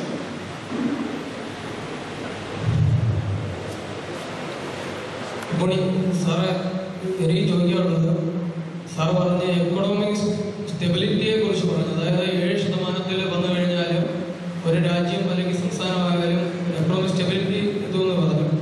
അത് തന്നെ അതിനകത്ത് തന്നെ ഈ പൊളിറ്റിക്കൽ അല്ലെങ്കിൽ രാഷ്ട്രീയ സ്ഥിരത അതുമായിട്ട് ബന്ധപ്പെട്ടിരിക്കുമെന്ന് അറിയാൻ സാധിച്ചതിൽ വളരെ നന്ദിയുണ്ട് സാറേ. അതേപോലെ മൻമോഹൻ സിംഗിന്റെ നേതൃത്വത്തിൽ ഇന്ത്യ വളരെ സുസ്ഥിരമായ രീതിയിൽ പുരോഗതിയിലേക്ക് പോവുകയാണെന്ന് സാർ പറഞ്ഞു. നമ്മൾ കണ്ടുകൊണ്ടിരിക്കുകയാണ്. എങ്കിൽ തന്നെ ഇതിനിടയ്ക്ക് നമ്മൾ വളരെ ശ്രദ്ധിച്ച അല്ലെങ്കിൽ ലോകം മുഴുവൻ ശ്രദ്ധിച്ച ഒരുപാട് അഴിമതികൾ നടന്ന ഒരു കാലഘട്ടമാണ്. അതായത് ഈ 8 വർഷത്തിനുള്ളിൽ തന്നെ ഏകദേശം 1,76,649 കോടി രൂപയുടെ സ്പെക്ട്രം അഴിമതി വന്നു. സാറേ, ഇങ്ങനെയുള്ള അഴിമതികളും കാര്യങ്ങളും വരുമ്പോൾ ഈ സാമ്പത്തികത്തിനെ നമ്മൾ വളർത്തിയെടുത്ത സാമ്പത്തികത്തിനെ വീണ്ടും പിറകിലോട്ട് കൊണ്ടുപോവുകയല്ലേ? വീണ്ടും ദാരിദ്ര്യം പ്രധാനമായിട്ട് വടക്കിഴക്കൻ സംസ്ഥാനങ്ങളിലൊക്കെ ഇപ്പോഴും ദാരിദ്ര്യത്തിന് കഴിയുകയാണ്. അത് എന്തുകൊണ്ട് അതിനൊരു തടയിടാൻ സാധിക്കുന്നില്ല എന്നുള്ളത് നമ്മുടെ സാധാരണ കുടുംബ പശ്ചാത്തലത്തിൽ നിന്നുള്ളൊരു ചോദ്യമാണ്. സാറ് പറഞ്ഞ് നമ്മുടെ കുടുംബത്തിലെ ഏണിങ്സ് വളരെ കൂടിയ നിലയിലുള്ളൊരു രീതിയിലാണ് പറഞ്ഞത്. അത് ഒരുപക്ഷെ ട്രിവാൻഡ്രം അല്ലെങ്കിൽ മറ്റ് സ്ഥലങ്ങളിൽ ആ രീതിയിലായിരിക്കും. എന്നാൽ പന്തളം പോലെയുള്ള സാധാരണ കുടുംബത്തിലെ ഒരു 10,000 ഒക്കെയുള്ള കുടുംബങ്ങളിൽ അവരുടെ ഏണിങ്സ് 10,000-ഉം ചിലവ് 15,000-ഉം ആകുമ്പോൾ അത് ഒന്ന് റെഡ്യൂസ് ചെയ്യാനായിട്ടുള്ളൊരു കാര്യങ്ങളൊന്ന് പറഞ്ഞിരുന്നെങ്കിൽ നല്ലതായിരുന്നു എന്നുള്ള ചോദ്യം. സർ, ഇവിടെ തന്നെ 3 കഴിഞ്ഞു.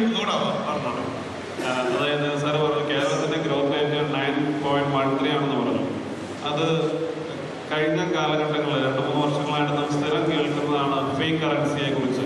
കള്ള നോട്ടുകൾ വളരെയധികം വ്യാപകമായിട്ട് കേരളത്തിൽ ഉപയോഗിക്കുന്നു. അത് ഈ ഗ്രോത്ത് റേറ്റിനെ സ്വാധീനിച്ചിട്ടുണ്ടോ എന്നുള്ളത് ഒന്ന് വിശദമാക്കുന്നു. ഒരു ചോദ്യം കൂടെ.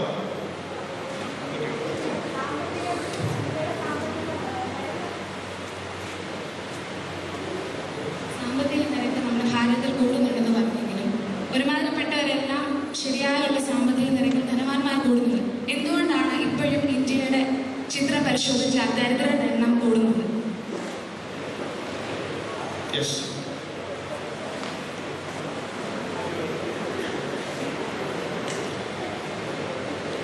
നല്ല 5 ചോദ്യങ്ങളാണ്, വളരെ നല്ല 5 ചോദ്യങ്ങളാണ്.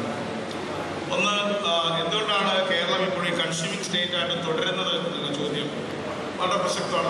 നമ്മുടെ മാനുഫാക്ചറിങ് ആരാണ് ചോദ്യം ചോദിച്ചത്? മാനുഫാക്ചറിങ് സെക്ടറിനെ കുറിച്ച് ഞാൻ പറയണ്ടേ. കേരളത്തിൻ്റെ മാനുഫാക്ചറിങ് സെക്ടർ വളരെ വളരെ വളരെ വീക്കാണ്. ശ്രദ്ധിക്കുന്നുണ്ടോ? കേരളത്തിലെ മാനുഫാക്ചറിങ് സെക്ടറിനെ കുറിച്ച് പറഞ്ഞാൽ ഞാൻ അതിൻ്റെ ആ ഗ്രോത്തിൻ്റെ ചിത്രം പറഞ്ഞാൽ നിങ്ങൾക്ക് വളരെ പെട്ടെന്ന് മനസ്സിലാക്കാൻ കഴിയും. ഇനി നിങ്ങൾ ഇത്തരം സ്റ്റേജിൽ നിൽക്കാൻ താഴെ വെച്ചാൽ ഞാൻ പെട്ടെന്ന് പറഞ്ഞുതരാം. 1960 ഞങ്ങളൊക്കെ കണക്ക് എടുക്കുന്ന ഒരു പ്രധാനപ്പെട്ട വർഷം. 1960 നമ്മുടെ GDP, കേരളത്തിൻ്റെ GDP നോക്കുകയാണെങ്കിൽ ഏതാണ്ട് 60-65% കൃഷിയിൽ നിന്നായി, പ്രൈമറി സെക്ടർ. ഒരു 15% മാത്രമാണ് സർവീസിൽ നിന്നുണ്ടായിരുന്നത്.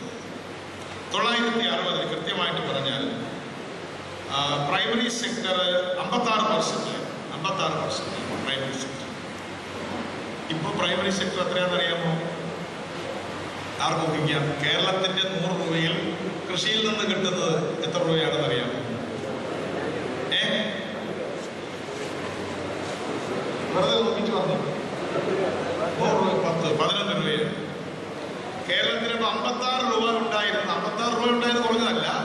ആകെ അന്നത്തെ 100 രൂപ ഇന്നത്തെ 100 രൂപ തമ്മിലുള്ള വിഭജനമാണ്. അതിനർത്ഥം കൃഷിയിൽ നിന്നുള്ള വരുമാനം കുറഞ്ഞു എന്നല്ല. ഞാൻ നേരത്തെ പറഞ്ഞില്ലേ, ഒരു കഥ പറഞ്ഞില്ല, ഒരു കഥയാണ് ഞാൻ പറഞ്ഞത്.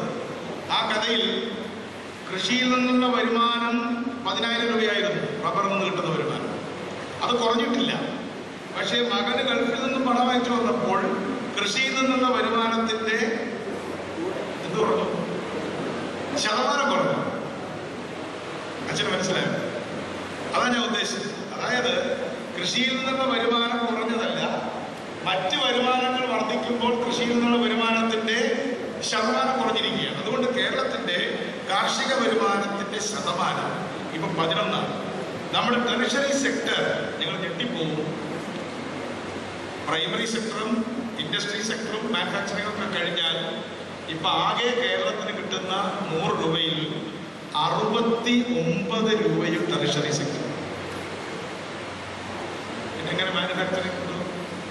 അപ്പോൾ മാനുഫാക്ചറിംഗ് ഇല്ല എന്ന് മാത്രമല്ല, നമ്മുടെ ടെറിഷറി സെക്ടറാണ് വളരുന്നത്. ഇപ്പോൾ നമ്മൾ ഈ വിദ്യാലയ മേഖലയിൽ പെടുന്നതാണ്. ഹോട്ടലുകൾ, IT സെക്ടറിൽ, ഇൻഡസ്ട്രി, ടൂറിസം സെക്ടറുകളുടെ വളർച്ച, ഹോട്ടലുകൾ, റെസ്റ്റോറൻറ്റുകൾ, കാറുകൾ, ടാക്സികൾ, ഓട്ടോറിക്ഷകൾ, ബസ്സുകൾ, ലക്ഷറി ബസ്സുകൾ, ഇങ്ങനെ വരുന്ന ഒരു വലിയ സെക്ടറുണ്ട്. അതുപോലെ തന്നെ ഇൻഷുറൻസ്, ബാങ്കുകൾ, ഇതൊക്കെ നമ്മുടെ ടെറിഷറി സെക്ടറാണ്. അപ്പോൾ ഇതിൻ്റെ പ്രധാനപ്പെട്ട ഒരു കാരണം ഗൾഫിൽ നിന്നുള്ള നമ്മുടെ ഇൻകമാണ്. ഞാനിപ്പോൾ സമയമില്ലാത്തതുകൊണ്ട് കണക്കുകളിലേക്ക് പോകുന്നില്ല. ആ കണക്കുകളിലേക്ക് നമ്മൾ പോവുകയാണെങ്കിൽ കാണാൻ പറ്റും, നമ്മുടെ ആളുകൾക്ക് മാനുഫാക്ചറിങ്ങിലേക്ക് പോയിട്ട് കിട്ടുന്നതിൻ്റെ ലാഭത്തെക്കാൾ എളുപ്പത്തിൽ ഗൾഫിൽ പോയാൽ, അതിന് മലയാളത്തിൽ മാനേജ്മെന്റ് ഭാഷയിൽ പറയും ഓപ്പർച്യൂണിറ്റി കോസ്റ്റ്. ഇപ്പം ഞാനൊരു ഫാക്ടറി തുടങ്ങുന്നു. ആ ഫാക്ടറി തുടങ്ങുമ്പോൾ 25 തൊഴിലാളി വേണം, അല്ലെങ്കിൽ 30 തൊഴിലാളി വേണം, അവർക്ക് ശമ്പളം കൊടുക്കണം, കറണ്ട് കണക്ഷൻ വേണം, ഒരുപാട് പ്രശ്നങ്ങളുണ്ട്. അപ്പം അതിൽ നിന്ന് എനിക്ക് കിട്ടുന്നത് ഒരു മാസം 1 ലക്ഷം രൂപയാണ്. ഞാനൊരു ബിടെക്കുകാരനാണ്. പക്ഷെ ഞാൻ ഈ ഫാക്ടറി തുടങ്ങാതെ തന്നെ എനിക്ക് ഗൾഫിൽ പോയാൽ 1 ലക്ഷം രൂപ ശമ്പളമുണ്ട്. അപ്പോൾ ഞാൻ എന്ത് ചെയ്യും? അതിനെയാണ് വിളിക്കുന്നത്, നിങ്ങൾക്ക് താല്പര്യമുണ്ടെങ്കിൽ ആ വിഷയം ഞാൻ പറയാം, അമർത്യ സെന്നൊക്കെ വളരെ അധികം ചർച്ച ചെയ്തിട്ടുള്ള സോഷ്യൽ ചോയ്സ് തിയറി. ഓരോ ആൾക്കും ഓരോ സോഷ്യൽ ചോയ്സും. നമ്മൾ ജനിക്കുന്നതിന് മാത്രമേ ചോയ്സ് ഇല്ലാത്തുള്ളൂ. ജനിച്ചു കഴിഞ്ഞാൽ പിന്നെ എല്ലാവർക്കും ഓരോ ചോയ്സ് ഉണ്ട്. അതുകൊണ്ട് മതങ്ങൾ തന്നെ മാറണമെങ്കിൽ ഒരു ചോയ്സ് ഇല്ലേ? നമുക്ക് വേണമെങ്കിൽ മാറാം എന്ന് പറഞ്ഞ പോലെ ഒരു സോഷ്യൽ ചോയ്സ്. ആ സോഷ്യൽ ചോയ്സ് മാനുഫാക്ചറിങ്ങിന് അനുകൂലമല്ല കേരളത്തിൽ. അതുകൊണ്ട് പരമായിട്ട് ഈ ടെറിഷറി സെക്ടറിൽ കാശ് വരുമ്പോഴോ കൂടുതൽ ഉണ്ടാക്കിക്കൊണ്ടിരിക്കും. ഉദാഹരണത്തിന് ആൾക്കാർ പറയും പാല് ഇപ്പോൾ തമിഴ്നാട്ടിൽ നിന്ന് വരികയാണ്. അപ്പൊ നമ്മുടെ ആൾക്കാർ വിചാരിക്കുന്നത് പാലിന്റെ ഉത്പാദനം ഇവിടെ കുറഞ്ഞു എന്നല്ലേ? പാലിന്റെ ഒരു കണക്കിനാണ് നമ്മൾ പറയുന്നത്. 2 ലക്ഷം ടൺ പാലാണ് 960 കേരളത്തിൽ ഉണ്ടായിരുന്നത്. അപ്പൊ എല്ലാവരും വിചാരം ഇഷ്ടം പോലെ പാലുണ്ടായിരുന്നു. ഇപ്പൊ 25 ലക്ഷം ടൺ പാല് കേരളത്തിൽ ഉണ്ടായിട്ടും നമുക്ക് പാല് പോരാ. എന്താ കാരണം? എന്താ? നമ്മളെപ്പോഴും ചായ കുടിച്ചോണ്ടിരിക്കും, ചായയിലെല്ലാം പാലൊഴിക്കണം. അപ്പൊ നമ്മുടെ കൺസംഷൻ പാറ്റേൺ ഈ ടെറിഷറി സെക്ടർ വളർന്നു വരുമ്പോൾ, ഗ്രോത്ത് റേറ്റ് വർദ്ധിച്ചു വരുമ്പോൾ ഭയങ്കരമായിട്ട് മാറിക്കൊണ്ടിരിക്കുകയാണ്. അതാണ് അതിന്റെ കാര്യം. അതിന്റെ അർത്ഥം മാനുഫാക്ചറിംഗ് സെക്ടർ വേണ്ടെന്നല്ല. ഇപ്പോഴും നമുക്ക് മാനുഫാക്ചറിംഗ് സെക്ടറിലേക്ക് പോകാനുള്ള സാധ്യതയുണ്ടെങ്കിലും ഒരു കുട്ടികൾ ആരും തന്നെ ഒരു ഫാക്ടറി തുടങ്ങാൻ ആഗ്രഹിക്കില്ല. ശരിയാണോ? നിങ്ങൾ തുടങ്ങിയോ? ഫാക്ടറി ഉണ്ടോ? അതല്ലേ പ്രശ്നം.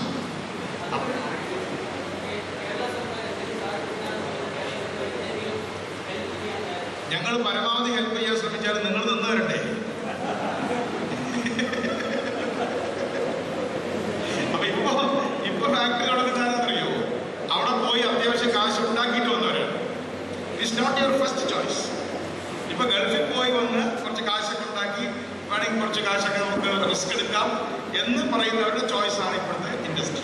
അതിന് വേണ്ടിയിട്ടുള്ള സൗകര്യങ്ങളൊക്കെ ചെയ്തുകൊണ്ടിരിക്കുന്നത്. ഒരു 18 വയസ്സുകാരൻ ഇൻഡസ്ട്രിയിലേക്ക് ചെന്ന് ചാടാൻ തയ്യാറല്ലാത്തത് ചാടിയാൽ പട്ടി കിടക്കുന്നതുകൊണ്ട് മാത്രം, അല്ലെങ്കിൽ പട്ടി കിടക്കുന്നുള്ളത് കൊണ്ടല്ല. അവന് മറ്റൊരു ജോലി ഓഫർ ചെയ്യുന്നു, ഒരു ഇൻഷുറൻസ് കമ്പനി. ആ ഇൻഷുറൻസ് കമ്പനിയിൽ അവൻ ഇൻഷുറൻസ് ചേർത്താൽ അവന് 10,000 രൂപ ശമ്പളം കിട്ടുന്ന സാഹചര്യം ഉണ്ടാകുമ്പോൾ അവൻ ഈ പ്രൊഡക്ഷൻ ഒന്നും പതുക്കെ മാറില്ല. അത് താൽക്കാലികമായിട്ട് പ്രതിഭാസമോ അല്ലെങ്കിൽ ഇടക്കാല പ്രതിഭാസമോ ഒക്കെ വിളിക്കാവൂ. ഓക്കെ. രണ്ടാമത്തെ ചോദ്യം കുറെ കൂടെ വളരെ പ്രസക്തമായിട്ടുള്ള ചോദ്യമാണ്. Political stability. ഇപ്പോൾ ഇന്ത്യയിൽ 1911-1999 ശേഷം എക്കണോമിക് റിഫോം ഉണ്ടായി. ആരാ ചോദിച്ചത്? പക്ഷെ പൊളിറ്റിക്കൽ റിഫോം ഉണ്ടായില്ല.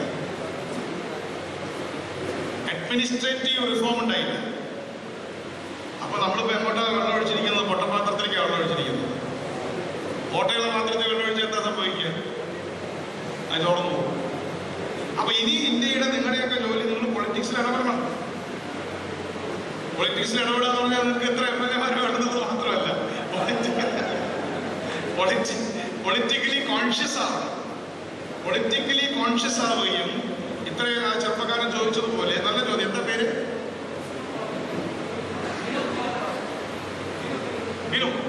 വിനുവിനെ പോലുള്ള ചെറുപ്പക്കാര് ഇത്തരം ചോദ്യങ്ങൾ സ്വയം ചോദിക്കുകയും ഞങ്ങളെപ്പോലുള്ളവരെ ഗ്രില്ല് ചെയ്യണം. എന്തിനു വേണ്ടി? അതും ഗവേണൻസിലേക്ക് അതിനെ ട്രാൻസ്ലേറ്റ് ചെയ്യണം. പത്രത്തിൽ എഴുതിയുള്ള മാത്രം കാര്യമില്ല. പൊളിറ്റിക്കൽ റിഫോംസ് പത്രങ്ങൾ എഴുതുന്നത് പ്രധാനമാണ്. പൊളിറ്റിക്കൽ റിഫോം, അഡ്മിനിസ്ട്രേറ്റീവ് റിഫോമും political reform and administrative reform are lagging. ആ ലാഗാണ് ഈ കറപ്ഷനിലേക്കും ഉള്ള കാര്യങ്ങളിലേക്കും പോകുന്നത്. എനിക്ക് തോന്നുന്നു ആ ചോദ്യം ഞാൻ ആൻസർ ചെയ്യുന്നതായി തോന്നുന്നു. അടുത്തേക്ക് പോകാലോ. അടുത്ത മൂന്നാമത്തെ ക്വസ്റ്റ്യനാണ്. അച്ഛൻ ചോദിച്ച ചോദ്യമാണ്. അച്ഛൻ ഞാൻ പറഞ്ഞ് ചെറുതായിട്ടൊന്ന് കൺഫ്യൂസ് ചെയ്തോന്ന് സംശയമാണ്. ഞാനൊരു മാതൃകയല്ല, ഉദാഹരണമാണ്. എക്സാമ്പിൾ മോഡൽ തമ്മിൽ വ്യത്യാസമുണ്ട്. I think I am very clear. Example need not be a model. ഞാൻ മോഡൽ ഫാമിലിയെ കുറിച്ചല്ല പറഞ്ഞത്, ഒരു ഉദാഹരണമാണ്. അല്ലാതെ ധാരാളം ഉദാഹരണങ്ങളുണ്ട്. ഉദാഹരണത്തിന് നമ്മൾ ഏറ്റവും പാവപ്പെട്ട ആളുകളുടെ സ്ഥലം, ഇപ്പം ഞാനൊരു യൂണിയൻ്റെ ലീഡർ കൂടിയാണ്. കൺസ്ട്രക്ഷൻ വർക്കേഴ്സിൻ്റെ യൂണിയൻ പ്രസിഡന്റാണ്. യൂണിയനിൽ ചെല്ലുമ്പോഴുള്ള പ്രശ്നം എന്താണെന്ന് പറഞ്ഞാൽ, ആ യൂണിയൻ മീറ്റിംഗിൽ ചെന്നാൽ എല്ലാവരും വളരെ സന്തോഷമാണ്, യൂണിയൻ മീറ്റിംഗിൽ പങ്കെടുക്കുന്നവർക്കൊക്കെ. കാരണം അവർക്കൊക്കെ യൂണിയൻ മീറ്റിംഗ് വരാനൊന്നും നേരമില്ല. കാരണം അവർക്കൊന്നും 500 രൂപ നഷ്ടപ്പെടും. 500 രൂപ പോകും. ചെറിയ സേവകർ 500 കൂടി യോഗം വിളിച്ച് 500 രൂപ ഞങ്ങൾ വരണ്ടേ? 500 രൂപയുള്ള ആളാണ് എന്നുള്ള വലിയ അഭിപ്രായം. ഭാര്യയ്ക്ക് 350 രൂപ വേറെ എവിടെ കിട്ടും. 850 രൂപ ഡെയിലി കിട്ടുന്ന ഒരു തൊഴിലാളി കുടുംബം എന്ന് പറയുന്നത് ഇന്ന് സുഖമായിട്ട് അവർക്ക് മിതമായ മദ്യപാനമില്ലെങ്കിൽ, മിതമായിട്ട് മദ്യം കഴിച്ചാൽ പോലും അവർക്ക് സുഖമായിട്ട് ജീവിക്കാവുന്ന 850 രൂപ ഡെയിലി കിട്ടും. പക്ഷെ എന്താ സംഭവിക്കുന്നത് ഇപ്പോൾ കേരളത്തിൽ? അതാ ഉമ്മൻചാണ്ടിയുടെയൊക്കെ റോൾ അതാണ്. ഈ കുടുംബം ഇങ്ങനെ സുഖമായിട്ടൊരു സെക്കൻഡ് ഹാൻഡ് മോട്ടോർ സൈക്കിളൊക്കെ വാങ്ങിച്ച് കുട്ടികളെ കൊണ്ട് സിനിമയ്ക്ക് പോവുക, അവർക്ക് ഐസ്ക്രീം വാങ്ങിച്ചു കൊടുക്കുക, പിന്നെ ബന്ധുക്കളുടെ കല്യാണത്തിന് പോവുക, അന്ന് ജോലിക്ക് പോകാതിരിക്കുക, വീട്ടിൽ ഒരു മരപ്പണി ചെയ്യുന്ന ആളാണ്, എനിക്കൊന്നും വരാൻ സൗകര്യമില്ല എന്ന് മുഷിഞ്ഞു പറയുക, അങ്ങനെയൊക്കെ പറഞ്ഞുകൊണ്ടിരിക്കുന്ന തൊഴിലാളിയുടെ വീട്ടിൽ പെട്ടെന്നൊരു ബോംബ് വീഴും. അയാളുടെ 50 വയസ്സായിട്ടുള്ള 60 വയസ്സായിട്ടുള്ള അച്ഛന് ക്യാൻസർ, അല്ലെങ്കിൽ അയാൾക്ക് ഒരു ആക്സിഡന്റ്, ഭാര്യയ്ക്ക് ഒരു യൂട്രസ് കംപ്ലൈന്റ്, അതോടെ ആ വീട് തകരും. അവിടെയാണ് നിങ്ങൾ റിലീജിയനൊക്കെ ഒരുപാടല്ല ഇടപെടുന്നുണ്ട്, എനിക്ക് നന്നായിട്ട് അറിയാം. അപ്പോൾ നമ്മുടെ ഗവൺമെന്റ്, കേരള ഗവൺമെന്റ്, ഉമ്മൻചാണ്ടി പ്രത്യേകിച്ച് വളരെ ശ്രദ്ധാലുവാണ് ആ കാര്യം. അപ്പം ഇങ്ങനെ വളരെ മിതമായ ഒരു വരുമാനം ഉള്ള കുടുംബം, വളരെ ചെറിയ വരുമാനത്തിൽ പോകുന്ന കുടുംബങ്ങൾ, ആ കുടുംബങ്ങൾ ഇങ്ങനെ ഏതാണ്ട് ഞാൻ അവരെ കുറിച്ച് പറയുന്നത് ഈ സർക്കസിൽ ആളുകൾ കയറിൽ നടക്കുന്ന പോലെയാണ്. വീണാ പിന്നെ ആരും അവരെ നോക്കില്ല, അവർ പിന്നെ യൂണിയൻ മീറ്റിങ്ങിന് വരില്ല, യൂണിയൻ നേതാക്കന്മാർക്ക് വേണ്ട പോലെ അവരെ സഹായിക്കാൻ പറ്റില്ല. ആരും സഹായിക്കില്ല എന്ന് പറയില്ല, അവരെ സഹായിക്കാൻ കഴിയില്ല, പൈസ കൊടുക്കണ്ടേ. അപ്പം നമുക്ക് നമ്മുടെ വർക്കിംഗ് ക്ലാസ്സിന് ഇപ്പം കേരളത്തിൽ ഒരു സേഫ്റ്റി നെറ്റ് ഇല്ല. പണ്ടൊക്കെ നമ്മൾ സർക്കസ് കാണാൻ പോകുമ്പോൾ ട്രപ്പീസിലാണെന്ന് കാണാം. ഇപ്പം അത് നിരോധിച്ചു. ട്രപ്പീസല്ല നിരോധിച്ചത്, ഈ ട്രപ്പീസ് കളിച്ചുകൊണ്ടിരിക്കുന്ന സമയത്ത് തിരുവനന്തപുരം ഗവൺമെന്റ് പറഞ്ഞിടാം, പെട്ടെന്നൊരു ബാൻഡ് അടിക്കും.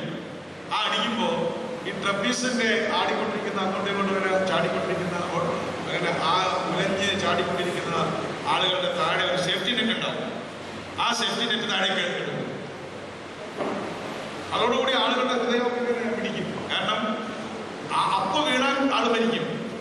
പക്ഷെ രണ്ടാമത്തെ ബാൻഡ് അടിക്കുന്നതോടെ വീണ്ടും സേഫ്റ്റി നെറ്റ് കെട്ടും. അപ്പൊ ആളുകളെ ഇങ്ങനെ ആ മുൾമുനയിൽ നിർത്തുകയാണ്. അപ്പൊ നമ്മുടെ തൊഴിലാളികളുടെ കുറഞ്ഞ വരുമാനക്കാരുടെ ഇപ്പോഴത്തെ പ്രശ്നം, അവർ സേഫ്റ്റി നെറ്റ് ഇല്ലാതെയാണ് ട്രപ്പീസ് കളിക്കുന്നത്. കളിക്കുന്നത് വളരെ നല്ല കളിയാണ്, പക്ഷേ വീണാൽ ഇല്ല. പക്ഷെ സേഫ്റ്റി നെറ്റ് ഇല്ല എന്നുള്ള കാര്യം അവർക്കും വേണ്ടത്ര കോൺഷ്യസ് അല്ല. പൊളിറ്റിക്സ് അവരെ അത് വേണ്ടത്ര പഠിപ്പിച്ചിട്ടില്ല, റിലീജിയനും അത് വേണ്ടത്ര. നിങ്ങളുടെ യുവജന സംഘടനകളോട് നിങ്ങൾക്ക് ആവശ്യപ്പെടുന്ന കാര്യമാണ്, നിങ്ങൾ അതിനു വേണ്ടിയിട്ട് പ്രസ് ചെയ്യും. നമ്മുടെ ഒരാൾക്ക് തൊഴിലാളിക്ക് ഒരു അപകടം പറ്റിയാൽ എങ്ങനെ സംരക്ഷിക്കും? നമ്മൾ കാരുണ്യപ്രവർത്തനയുണ്ട്, ഇൻഷുറൻസ് പദ്ധതിയും കുറേ കാര്യങ്ങളുണ്ട് ഇപ്പോൾ. എങ്കിലും ഈ കുറഞ്ഞ വരുമാനക്കാരൻ്റെ ജീവിതത്തിലുണ്ടാകുന്ന തകർച്ച സമ്പൂർണ്ണമാണ്. പ്രത്യേകിച്ചും ക്യാൻസർ രോഗം പോലുള്ള കാര്യങ്ങൾ. ഇപ്പോൾ എനിക്കറിയാം, ക്രിസ്തീയ സഭകളും ബാക്കിയുള്ള എല്ലാ മതങ്ങളും ഇപ്പോൾ അവരുടെ ഇടവക ചുറ്റുപാടിലുള്ള മറ്റു മതക്കാരുടെ കാര്യത്തിനെ കുറിച്ച് ശ്രദ്ധിക്കേണ്ടതാണ് ഞാൻ മനസ്സിലാക്കുന്നത്. അല്ലേ, അവർക്ക് വന്ന എല്ലാവരെയും സഹായിക്കുന്ന സമയമുണ്ട്. കൂടുതൽ സഹായിക്കും, കൂടുതൽ സഹായം വളരെ ആവശ്യമാണ് കേരളത്തിൽ. നമ്മളെല്ലാം സുഖമായി ജീവിക്കുകയെന്ന് ആരും വിചാരിക്കരുത്. ഒരു 30% ആളുകൾ അച്ഛൻ പറഞ്ഞതുപോലെ വളരെ വളരെ എന്തായാലും പറയേണ്ടത് റിസ്ക് എടുത്താണ്. അവർക്കൊരു ദിവസം വലിയ പ്രശ്നം ഉണ്ടാവില്ല, പക്ഷെ ഏത് ദിവസവും അവർക്ക് പ്രശ്നം ഉണ്ടാകാം. അപ്പം അത്തരം ആളുകളുടെ കാര്യത്തിൽ കരുതൽ വേണമെന്ന കാര്യത്തിൽ എനിക്ക് യാതൊരു സംശയമില്ല. അതൊരു പോവർട്ടി പ്രോബ്ലമാണ്. ഇപ്പോൾ പോവർട്ടി 2 തരത്തിലുണ്ട്. ഞാൻ അവസാനത്തെ ചോദ്യത്തിലേക്ക്, പോവർട്ടി 2 തരത്തിലുണ്ട്. ഒന്ന് റിലേറ്റീവ് പോവർട്ടിയാണ്, ഒന്ന് ഒബ്ജക്റ്റീവ് പോവർട്ടിയാണ്. റിലേറ്റീവ് പോവർട്ടി എന്ന് പറഞ്ഞാൽ എനിക്ക് നിങ്ങളെക്കാളും പണം ഉണ്ടെങ്കിൽ നിങ്ങൾ എന്നെക്കാളും ദരിദ്രനാണ്, അതാണ് റിലേറ്റീവ് പോവർട്ടി എന്ന് ഇക്കണോമിക്സിൽ പറയാം. പക്ഷെ ഒബ്ജക്റ്റീവ് പോവർട്ടി ഉണ്ട്. ഒബ്ജക്റ്റീവ് പോവർട്ടി കൊടും ദാരിദ്ര്യം, യഥാർത്ഥ ദാരിദ്ര്യം, വീടില്ല, ഭക്ഷണമില്ല, ഡ്രസ്സില്ല, വിദ്യാഭ്യാസമില്ല, ആഹാരമില്ല, അതിനാണ് ഒബ്ജക്റ്റീവ് പോവർട്ടി എന്ന് പറയും. ഒബ്ജക്റ്റീവ് പോവർട്ടി ഇന്ന് ഇന്ത്യയിൽ വളരെ കൂടുതലാണ്. വളരെ കൂടുതലാണെന്ന് മാത്രമല്ല, ഒബ്ജക്റ്റീവ് പോവർട്ടി ഏറ്റവും കൂടിയിരിക്കുന്നത് ഏറ്റവും പിന്നോക്കം കിടക്കുന്ന സാമൂഹ്യ വിഭാഗങ്ങളിലാണ്. സിറിയൻ ക്രിസ്ത്യൻസിന്റെ ഇടയ്ക്ക് പോവർട്ടി കൂടുതലല്ല, അല്ലേ തിരുവേരി? സിറിയൻ ക്രിസ്ത്യൻസിന്റെ ഇടയ്ക്ക് ഒബ്ജക്റ്റീവ് പോവർട്ടി, റിലേറ്റീവ് പോവർട്ടി ഉണ്ട്. അപ്പോൾ കല്യാണം കഴിക്കുമ്പോഴൊക്കെ റിലേറ്റീവ് പോവർട്ടി ആദ്യം പുറത്തേക്ക് വരിക. ഏത് വീട്ടുകാർക്കാണ് ആർക്കുള്ള പൈസ ഉള്ളത്, അത് റിലേറ്റീവ് പോവർട്ടിയാണ്. പക്ഷെ ഒബ്ജക്റ്റീവ് പോവർട്ടി സിറിയൻ ക്രിസ്ത്യൻസിന് ഓർത്തഡോക്സ് സഭ ഒരു സർവേ നടത്തിയിട്ടുള്ളത് എനിക്ക് നടന്നുകൂടാ. എൻ്റെ അഭിപ്രായം നടത്തുന്നത് നല്ലതാണ്. ഓർത്തഡോക്സ് സഭാംഗങ്ങളുടെ ഇടയിലുള്ള പോവർട്ടി സ്റ്റാറ്റസും ഡിസ്പാരിറ്റി റേഷ്യോയും എത്രയാണെന്നൊരു എക്കണോമിക്സ് കൊണ്ട് സർവേ ചെയ്യുന്നത് നല്ലതാണ് തിരുവേണ്ടി. അതുകൊണ്ട് അതൊരു വലിയൊരു സംഭവമാണ് ഒരു സഭ അങ്ങനെ ചെയ്താൽ. പക്ഷേ ഒബ്ജക്റ്റീവ് പോവർട്ടി വളരെ കുറവാണെങ്കിലും പൂവറുണ്ട്, റിലേറ്റീവ് പൂവർ. പെർസെൻറ്റേജ് എനിക്ക് തോന്നുന്നു 10% താഴെയായിരിക്കും. നിങ്ങളുടെ ഓർത്തഡോക്സ് കമ്മ്യൂണിറ്റിക്ക് അത് 10% കൂടുതൽ ഒബ്ജക്റ്റീവ് പോവർട്ടി ഞങ്ങൾക്ക് കാണാൻ കഴിയുന്നില്ല. ചിലപ്പോൾ ഇൻവിസിബിൾ ആയിരിക്കും. ഇൻവിസിബിൾ പോവർട്ടി ഉണ്ട്, വിസിബിൾ പോവർട്ടി ഉണ്ട്. അപ്പോൾ എന്തായാലും ഇന്ത്യയുടെ പോവർട്ടി റേറ്റ് വളരെ കൂടുതലാണ്. അതാണ് ഞാൻ പറഞ്ഞത്, ഇന്ത്യയുടെ ഗ്രോത്ത് റേറ്റ് ഒക്കെ ആയാലും ചെറിയ കാര്യം മാത്രമാണ്. അതൊക്കെ ഒരു അർബൻ ഫിനോമിനയാണ്, കൂടുതലും പട്ടണങ്ങളിലാണ് കേന്ദ്രീകരിച്ചത്. ഗ്രാമങ്ങളിലില്ല, പിന്നോക്ക വിഭാഗങ്ങളിലില്ല, ദളിതുകളിലില്ല, ആദിവാസികളിൽ തീരെയില്ല. അതുകൊണ്ടാണ് നക്സലിസം ഒക്കെ അവിടെ. അതാണ് പൊളിറ്റിക്സ് ഞാൻ പറഞ്ഞത്. എന്തുകൊണ്ടാണ് നക്സൽ പൊളിറ്റിക്സിലേക്ക് ആളുകൾ പോകുന്നത് ചോദിച്ചാൽ, അവരുടെ കയ്യിൽ അമ്മൂമ്മകൾ സ്വന്തമായിട്ടുണ്ട്. ഒരു തോക്കാണെങ്കിൽ കുറച്ചുകൂടി സൗകര്യമായി, ഒരു തൊഴിൽ പോലെ ചെയ്യുകയാണ്. അപ്പൊ അതുകൊണ്ട് പൊളിറ്റിക്സ് എന്ന് പറയുന്നത് ഇക്കോണമിയുടെ ഉൽപ്പന്നമാണ്. തീവ്രവാദ രാഷ്ട്രീയം ഉയർന്നു വരുന്നുണ്ടെങ്കിൽ അതിന്റെ കാരണം അത്രയും പോവർട്ടി അവിടെ ഉണ്ട് എന്നത് തന്നെ. അതുകൊണ്ട് ഞാൻ ആ വിഷയം ഒരു തൽക്കാലം പറഞ്ഞാണ്. നേരത്തെ പറഞ്ഞത് മോണിറ്റൈസിങ്ങിനെ കുറിച്ചാണ്. അത് വേറെ തന്നെ ഒരു സബ്ജക്റ്റാണ്. ഞാൻ എക്കണോമിക്സ് പഠിക്കുന്ന സമയത്ത് ഏറ്റവും വിഷമം പിടിച്ചൊരു കാര്യമാണ് ഈ monetary policy. Monetising the economy എന്ന് പറയും. ഉദാഹരണത്തിന് യൂറോ എന്ന് പറയുന്നത് തന്നെ യൂറോപ്പിലെ ഇപ്പോൾ എക്ലീസ് ആംഗിൾ, നിങ്ങൾ എക്ലീസിനെ കുറിച്ച് കേട്ട ഗ്രീക്ക് പുരാണത്തിലെ പ്രസിദ്ധനായ വീരനാണല്ലോ എക്ലീസ്. ആ എക്ലീസിന് ഒരു ചെറിയ കുഴപ്പമുണ്ട്. നമ്മുടെ നടന്റെ കാലിൽ കൂടെ കലി കയറി എന്ന് പറഞ്ഞ പോലെ എക്ലീസിനെ ധൈര്യം വരാൻ വേണ്ടി, ശക്തി വരാൻ വേണ്ടി കുളിപ്പിച്ചപ്പോ കാലിന്റെ അറ്റത്താ പിടിച്ചത്. കേട്ടിട്ടില്ല? എക്ലീസ് ആംഗിൾ കേട്ടിട്ടില്ല? ആ പിടിച്ച സ്ഥലത്ത് അയാൾക്ക് ശക്തിയില്ലായിരുന്നു. അതാണ് ഗ്രീസിന്റെ കഥയായിട്ട് ഈ എക്ലീസ് ഹീൽ എന്ന് എഴുതിയിട്ടുള്ളത്. അപ്പൊ ഗ്രീസ് എന്ന് പറയുന്ന രാജ്യം, അലക്സാണ്ടർ രാജ്യം എന്ന് പറഞ്ഞ കാര്യം പൊളിഞ്ഞ് പാപ്പർസ് ഉണ്ടായി, എല്ലാം പൊളിഞ്ഞ് തകർന്നു പോയി. അപ്പൊ അതുകൊണ്ട് മോണിറ്ററി പോളിസിയുടെ ഭാഗമാണ്. യൂറോ അവർക്ക് ഉൾക്കൊള്ളാൻ കഴിയുന്നില്ല. യൂറോ എന്ന് പറയുന്ന ഒരു നാണയം ഉണ്ടായി, ഗ്രീസിന് പറ്റുന്നില്ല.